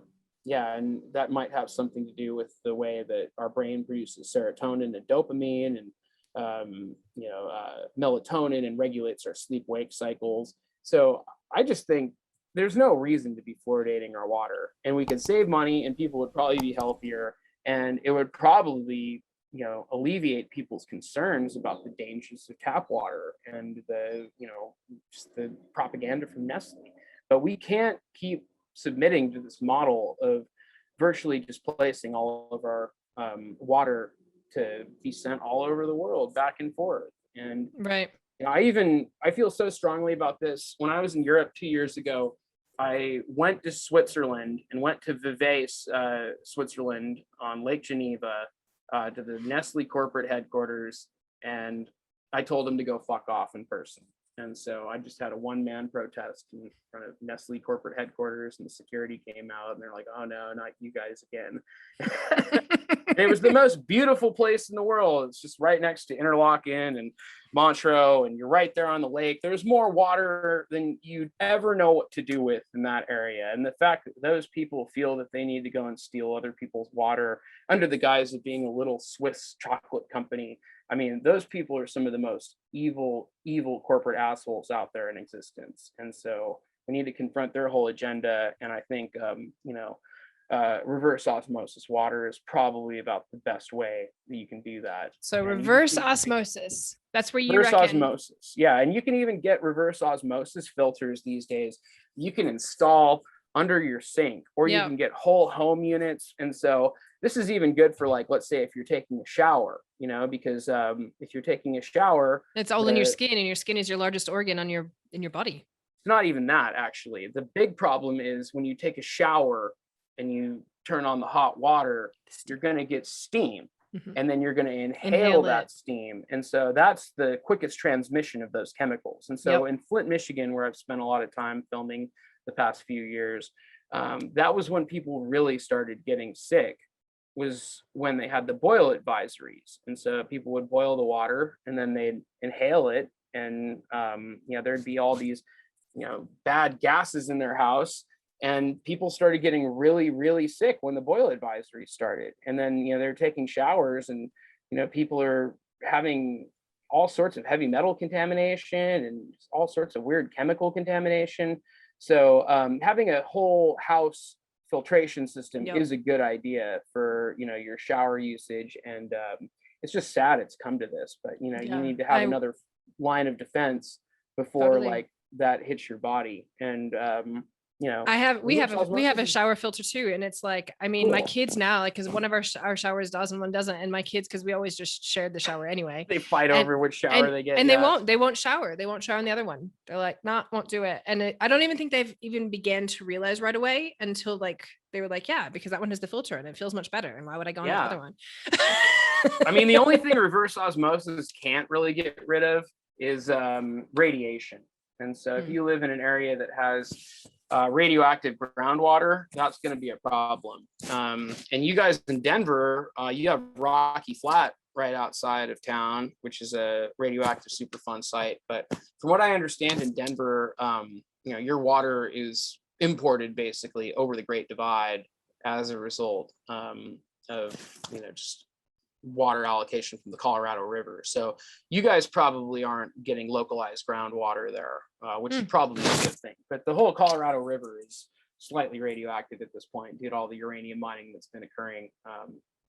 There's just such a crazy like myriad of issues that face our water supply. That's why this project has turned into just such an insane endeavor. Like, it originally was just meant to be one film, then two films, and then basically came a lifelong endeavor to, try and understand all the different ways our health, our political system, our economy, and just like our reality in general are affected by just all of these issues affecting our water. And like I said in that bio, or someone else wrote about me, the water is the best ultimate lens to investigate all of these issues. And it's done in a way that's not partisan. It's just literally just looking at our water as a reflection of our society. And so I think it's time for people to wake up and for people to realize, just the inevitable before it's too late. And it's the apex concern to care about our water. And I think I told you when I met you at the film festival, I made this movie about the Occupy movement in 2011, and it was a very like punk rock, fuck the police, like anti-capitalist kind of endeavor, and it was just a little too extreme, I think, for a lot of the general population. It was just a few years ahead of the curve, and it was interesting because like it came out in 2015, and I think a lot of people weren't quite ready for it, but we ended up somehow getting a distribution deal and it got out there, and it's still available up online. If you search for radicalized documentary, you can find it, and it's all about everything that happened in LA during the Occupy movement. And but after that movie came out, and we had our run and everything, and I was thinking, well, what's the one thing that can really unite people? What's the one thing that, like, if you had to think of one issue where people could get over their bullshit and join together, and it's water. I mean, even like the most hardened conservative asshole, if you put a glass of polluted water in front of them, they probably won't drink it. And then that's usually the one thing that gets people to reverse their ideology, is when they are affected negatively and their health deteriorates as a result of being close to some kind of pollutive industry. And so I know a lot of people who were like hardened Republicans who are now very anti-Republican as a result of, the dereg aspects of that party. And I've seen a lot of people who have completely reversed their positions and, have kind of a cataclysmic, just re-identification of who they are. I think there needs to be a new party, because both the parties are a bit messy. Yeah, exactly. I'm a big advocate of being independent and squashing the two-party system. So it's important that we all think for ourselves, and we get out of these echo chambers that are just telling us we're right and everyone else is wrong. That's just a bad way of going about finding consensus. I think if we're gonna take a team sports mentality, we're always going to be enemies, and a house divided can't stand. We need to recognize that we're all, not just Americans, but we're all humans. And we're all in this together. And, we need to think about our other like relatives who aren't humans, all the other animals and species and plants that we share this biosphere with, because, we have killing them too. That's a real pandemic, is that there's an extinction crisis happening. And pretty soon we're going to be on that list if we're not careful. So it's the time is now. Yes, it is. So on that note, how do people find you for Confluence? I know I can put a link up in here in the show notes for the Water is Life video. I can put up whatever. All right. Well, you can find me on a few different platforms. Confluence has had its majority of success and biggest following on Facebook. Unfortunately, Facebook as a platform has very much failed us, despite all of the work we put into that platform. We really were kind of labeled a fake news site, I think, at a certain point. But we haven't been able to advertise in several years. And now with the repeal of net neutrality, it's pretty much impossible to reach an audience without paying for it, unfortunately. We were really good at navigating the targeting and the algorithm back in 2016, but 2018, 19 onward has been a different affair. And so we've become a little jaded and discouraged with the Facebook platform. But if you search on Facebook for Confluence Documentary, you can find our page. We have an Instagram account. And if you go to confluencedocumentary.com, our website is being redesigned right now, but it should be back in work soon.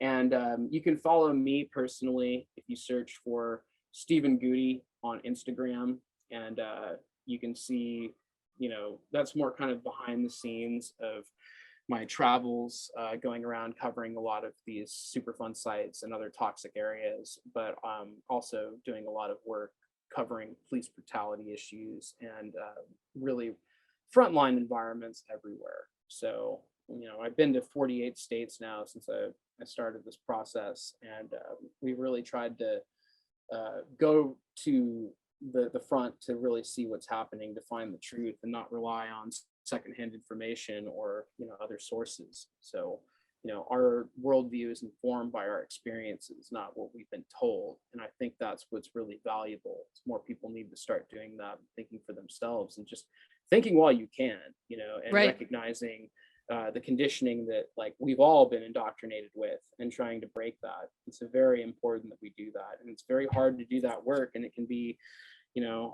weird on like a metaphysical level even, and asking who we are and how we relate with our own world, and who have we been, who are we becoming, where are we going, just those kind of philosophical issues. So I would implore people to to have those kind of discussions, and to really seek that kind of consciousness instead of just being mindless and enjoying the roaring 20s.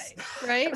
It's interesting because I was just thinking about like the way that what's the thing that we can do? Like what's the biggest thing we can do? And I love how I think we can finish this here in saying that, including the media censorship piece, right? Like this whole fake news thing. It's like, think for yourself. Stop listening to either side, any side, no side, both sides, all sides, and make your own informed decisions. Like be willing to really think about, is this logical? Is this like for me the best thing?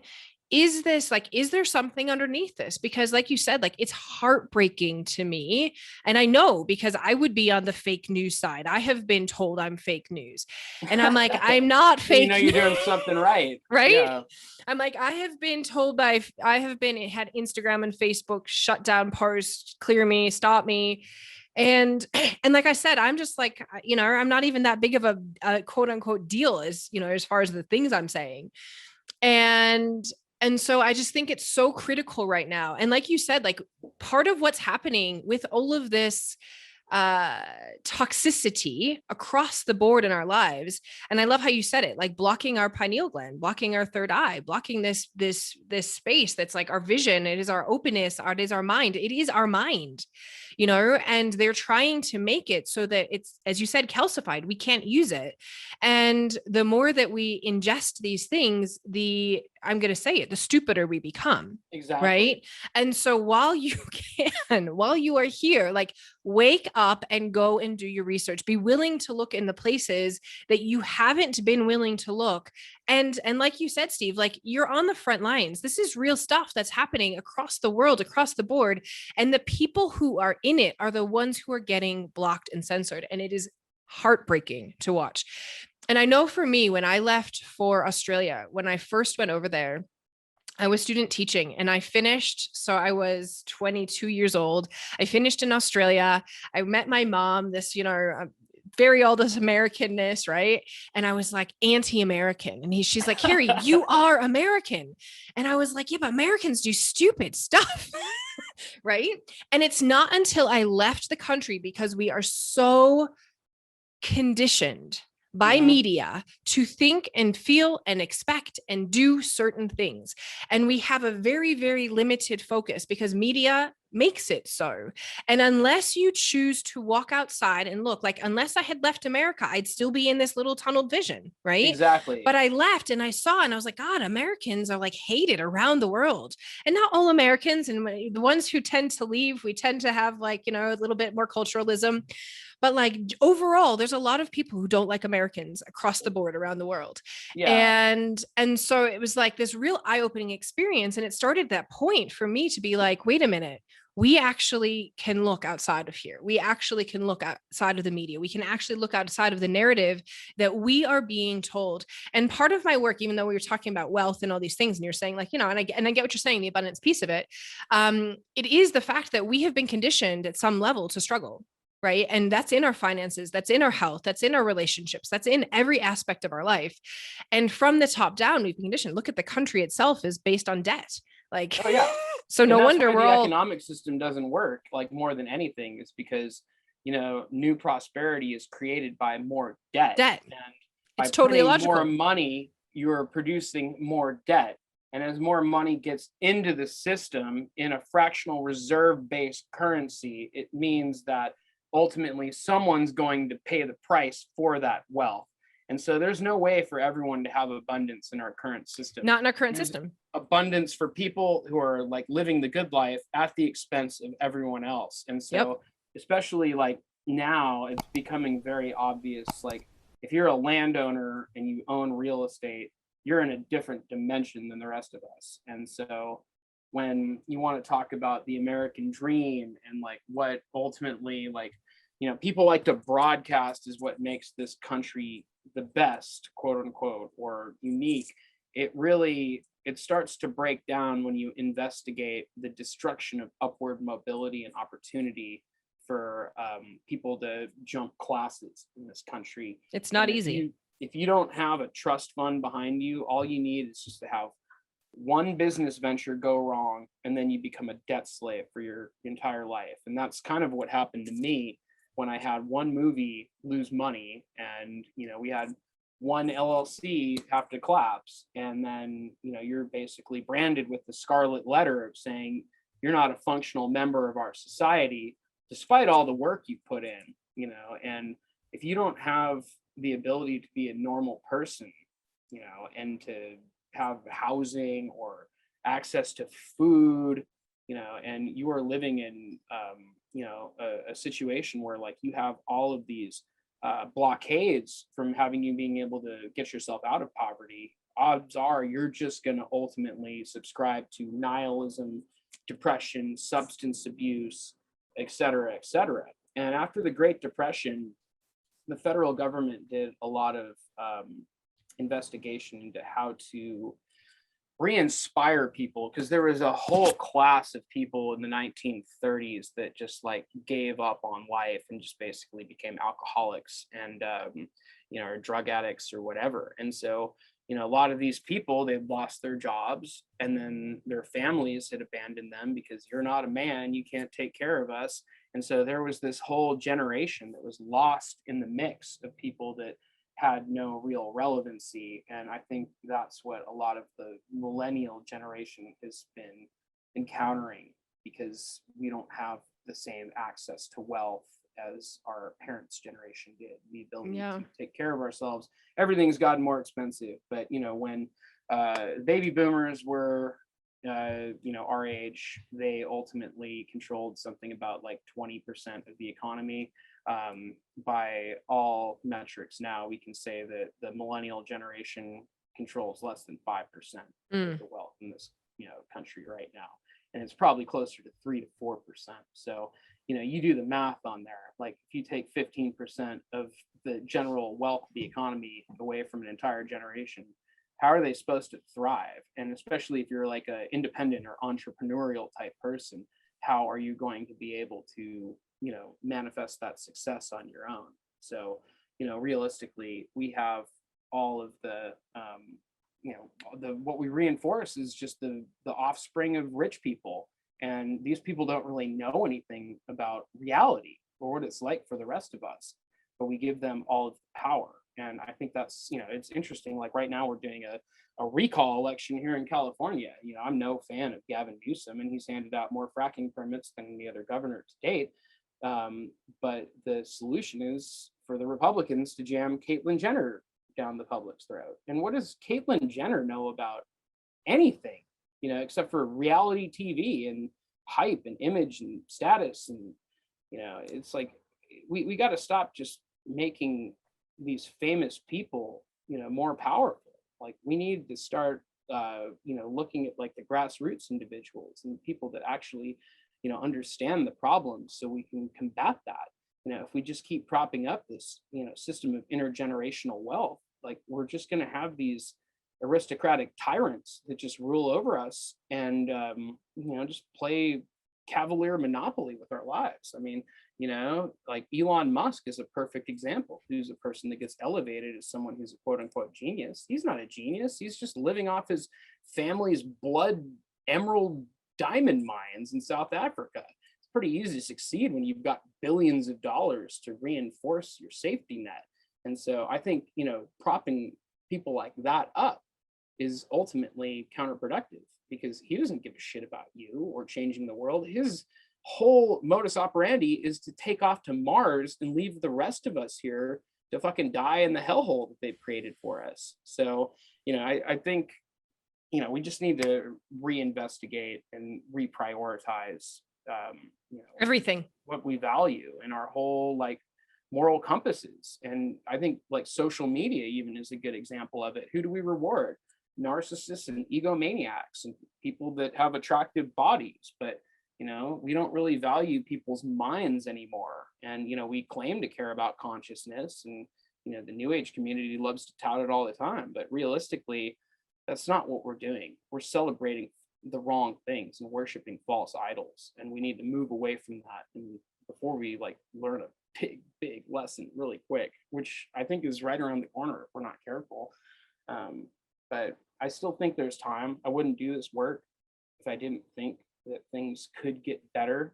I'm starting to lose a little bit of hope that we can, like actually move to a more egalitarian world quickly. But I think, we need to continue to do the work to at least temper that and go down swinging if we have to. So it's important to, get involved in whatever way you feel comfortable. You don't need to be out there like getting hit by the police and whatnot to go and make a difference. You can donate to different causes. Are there any specific causes that you would suggest people can donate to? Yes, absolutely. I would mainly recommend donating to different indigenous causes. Like if you want to donate to the Resist Line 3 camp, they need all the help they can get. Another topic I feel pretty strongly about is the missing and murdered indigenous women. And so you can contact the Red Nation, and there's all sorts of groups. My friend Cheyenne Antonio has been doing a lot of good work in the Southwest and the Albuquerque area in that regard, because there's so many Navajo women that go missing every year, and usually it's a sex trafficking situation where these women are then trafficked into areas that are hubs for oil and gas operations. And so wherever there's oil and gas, you tend to have high levels of prostitution, drug abuse. So that's where a lot of these women end up, like Newtown, North Dakota, or Williston, or Farmington, Oklahoma. There's all sorts of areas. But so you can donate to those causes. And I would avoid donating to large NGOs and nonprofits. I think they've got enough money already. And despite the Sierra Club and, these 350 and these different larger, kind of greenwash orgs, they do some good work, but they have a lot of fundamental problems as well. And in a lot of ways, they've been co-opted by the groups they're trying to stand up against, especially the Sierra Club that endorse fracking and refuses on a national level to confront that fracking is a bad idea. They're actually touting it as like a solution to climate change. I didn't know that. It's ridiculous. Yeah. So, try and find if you donate to like one person, like individually, who's out there on the front lines doing the work, that can change the world more than anything. Because if you just give like an activist some money, they can keep organizing, and that creates a ripple effect. But when it goes to an NGO, it's usually just going to pay someone someone's wage salary, and they're just trying to. They're like the Democratic Party. They're more focused on their own fundraising model than actually changing anything, and so that's a real problem.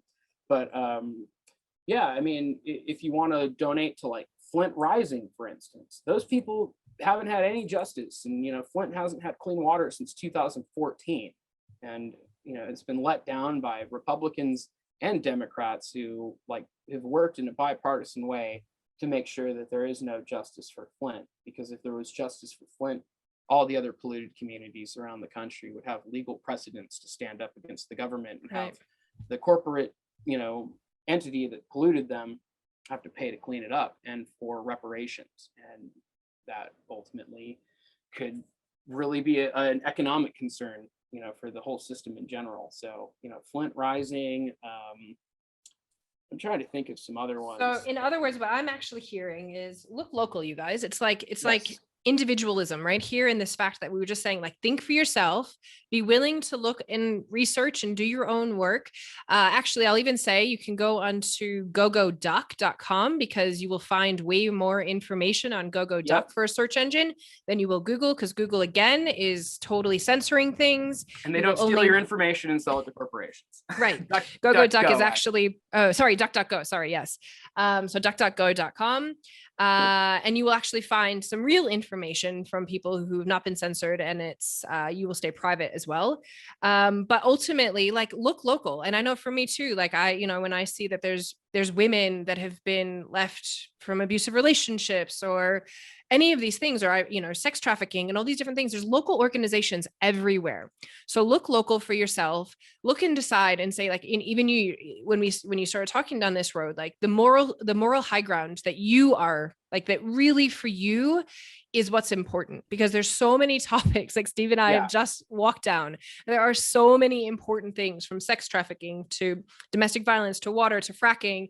If you're in Colorado, we do have fracking going on in Denver, in Boulder. It's not good. It's like this gas is being let off in our neighborhoods, in our communities.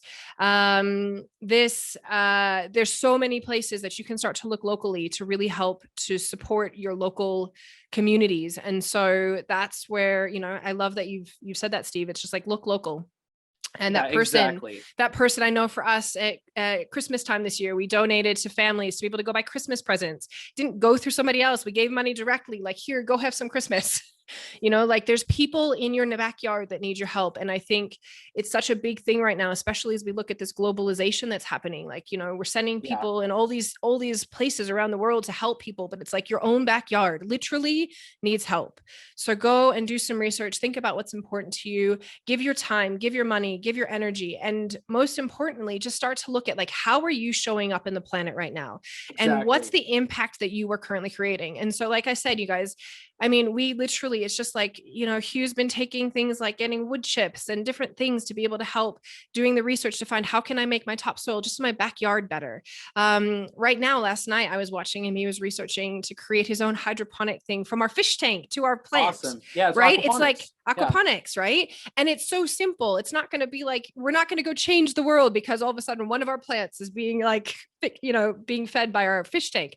But it's learning, like, for him, it's like taking each step to learn, so that, as you said, like, there's going to be a day when you need to be able to eat, to supply your own food, and start now learning however it is that you can to be able to feed yourself, and to supply yourself and to be sustainable and to make the lowest impact that you can make. Because if we go outside and we pick up some fruit and veg off of our yard, out of our garden, it didn't get the water that it took to send it across the world to another place, Even thinking like your local cycles, when you start to look at eating your food at your supermarket, like, where did this come from? Did it have to be flown from Brazil that was grown 6 months ago, frozen, yada, yada, yada, and brought to you here? Or was it local and local produced? So going into fresh farmers markets, looking at sustainable farming, even from your fruit and from your animal supply, like, there's horrible things happening in that world, but we can do it from a sustainable way. And so starting to look at all of these ways that you can personally make these changes. Stop using plastic bags. It was one of the worst things that happened during Corona. I know in Colorado, they wouldn't let us, quote unquote, like, at one point, Whole Foods was saying, no, you can't bring a bag in. I was like, are you kidding? My clothes have my germs on it. It's okay, people. But they wouldn't even let us. And they shut down all their RO water filters during COVID as well. Horrible. And at Sprouts, this is where I have shopped, they would let us bring it in, but you couldn't put it onto the counter. So a lot of people, God love them, it's only actually like in the last few weeks that we've been able to 16 months later bring my bag in and put it on a counter. And so I'm like, it's hilarious. I'm like, I'm here, I've touched everything. Okay, apparently my bag makes the difference. But because of that, so many people turn to plastic bags again. Like, stop it, you guys. Use reusable things wherever you can. Straws, like, stop using straws in restaurants. Bring your own straws. Stop using plastic reusable one-time use straws, because they end up in the water supply and it's bad news. Yeah. And then even like Uber Eats and Amazon and all that, like, everyone's like feels that they need to be like waited on hand and foot and had everything driven to them and delivered. And we need to get away from that model, because it's just ultimately creating so much more waste and using way more petroleum. If we were to have everything in a more centralized location, and then you drove to a store to go and pick it up, it would make a huge difference. But people are just, their expectations are so high these days that Immediate gratification. yeah, and then what do we do with all that waste afterwards? And it's kind of an elephant in the room, but people need to have these conversations. And like you said, just do whatever you can, like, but don't just also donate money and think you're changing the world, because that ultimately isn't enough. Like, and that's just more than anything, it's just probably dissuading your own guilt. And the fact that you come from like means, that's not real activism. Your actions are what make a difference. So go and donate money, but then go and reinforce that with some kind of work on the ground. And even if all you're doing is just donating supplies, just cheering people on, sharing material, having conversations, you don't need to go and lead your own protests. But if you do enough work, eventually that's what you're going to be compelled to do. Because if you figure out what's actually happening and you actually have a heart, you're not going to let it stand anymore. And you're going to want to dedicate your life to trying to make things better before it's too late. Because you can't sleep at night knowing that all this is right around the corner, at least me personally. So I knew I needed to take my tools and my craft and what I did and use that to help try and make a difference. And not everyone is a journalist filmmaker. This is just what I do. Think about like what makes you unique, what your skill set is, what your craft is, and how you can use that to create a better world and not just capitalize on it. Because a lot of people think they need to get paid, they need to be rewarded to do what they're trained in. No, it's like at a certain point, you also need to have some kind of service that's associated with what you do in your craft. And I think a lot of people like who are creative, we lost the ability to capitalize on our craft like we used to, and it has been devalued by society. And so we feel a little bit more readily available to go and commit and use our tools to, same thing with musicians, but use our tools, just for the greater good. And it's time, other people started doing that, especially lawyers. Like, there's a lot of really good lawyers out there that like do pro bono work and help, but for the most part, I feel like that is a realm of people that are doing it just to make as much money as possible. And it has been very difficult to get help when we need it. And so I think the world of all these lawyers that use their skills to help people like me when we get unconstitutionally arrested, to have the charges dropped. And I would have been like thrown through the gamut of the legal system a lot of times if I didn't have help from these pro bono lawyers and NLGLA and NLG everywhere. Like, those people in green hats have saved my ass more times than I can count. So think about like what you can provide to help all of these different groups that are trying to change the world. And you're not going to agree with everything that everyone says. Like, when you go to like a consolidated action of people, but you're going to find common ground and you're going to find affinity. And like, as long as you remember about what you have in common rather than what your differences are, you're probably going to be able to thrive. And if you're going into indigenous spaces as a white person, listen to them. Don't go in there and tell Native people what to do. I think Ever, that's really in important. any country around the world, ever. Because they know ultimately what to do. Like, if anything, the big problem is we just don't leave them alone. And if you have like the ability to help and you want to work with indigenous groups, I have been nothing but welcomed in all of the indigenous circles that I've participated in as a white person. And that is like a huge honor to me. But I know the only reason that's the case is because I have been rolling with massive amounts of respect. And, ultimately I just want to help what they're doing and not insert any kind of other, dynamics into that mix or an agenda. So, and just remember what your roles are. It's not always your role to be an organizer. In some cases, it's your job to help amplify other people's voices. but just think about what works for you and how you can get involved and just what makes you special. Share that with the world. Use that for good, not just for money. And that's, I can think, the only advice I really can give people on how to move forward, because right now numbers are so low. Like, all we really need is just for people to care again. And that's what it comes down to on a fundamental level. So people need to give a shit. Right now they don't. And until people actually do in a critical mass level, things are going to continue to be the same. So it's time that we woke up and we move towards that critical mass level. And if we do it now, it'll be something that'll be more egalitarian and more coming from a place of love. If we wait a few more years, it'll be a more kind of coming from a place of desperation and anger. Yeah. And that's when you'll see guillotines. So all you rich people, if you want to stabilize your wealth, best thing you can do is to give back. You know, do it before it's too late, because you're going to be targets pretty soon. I'm looking at you, Bezos.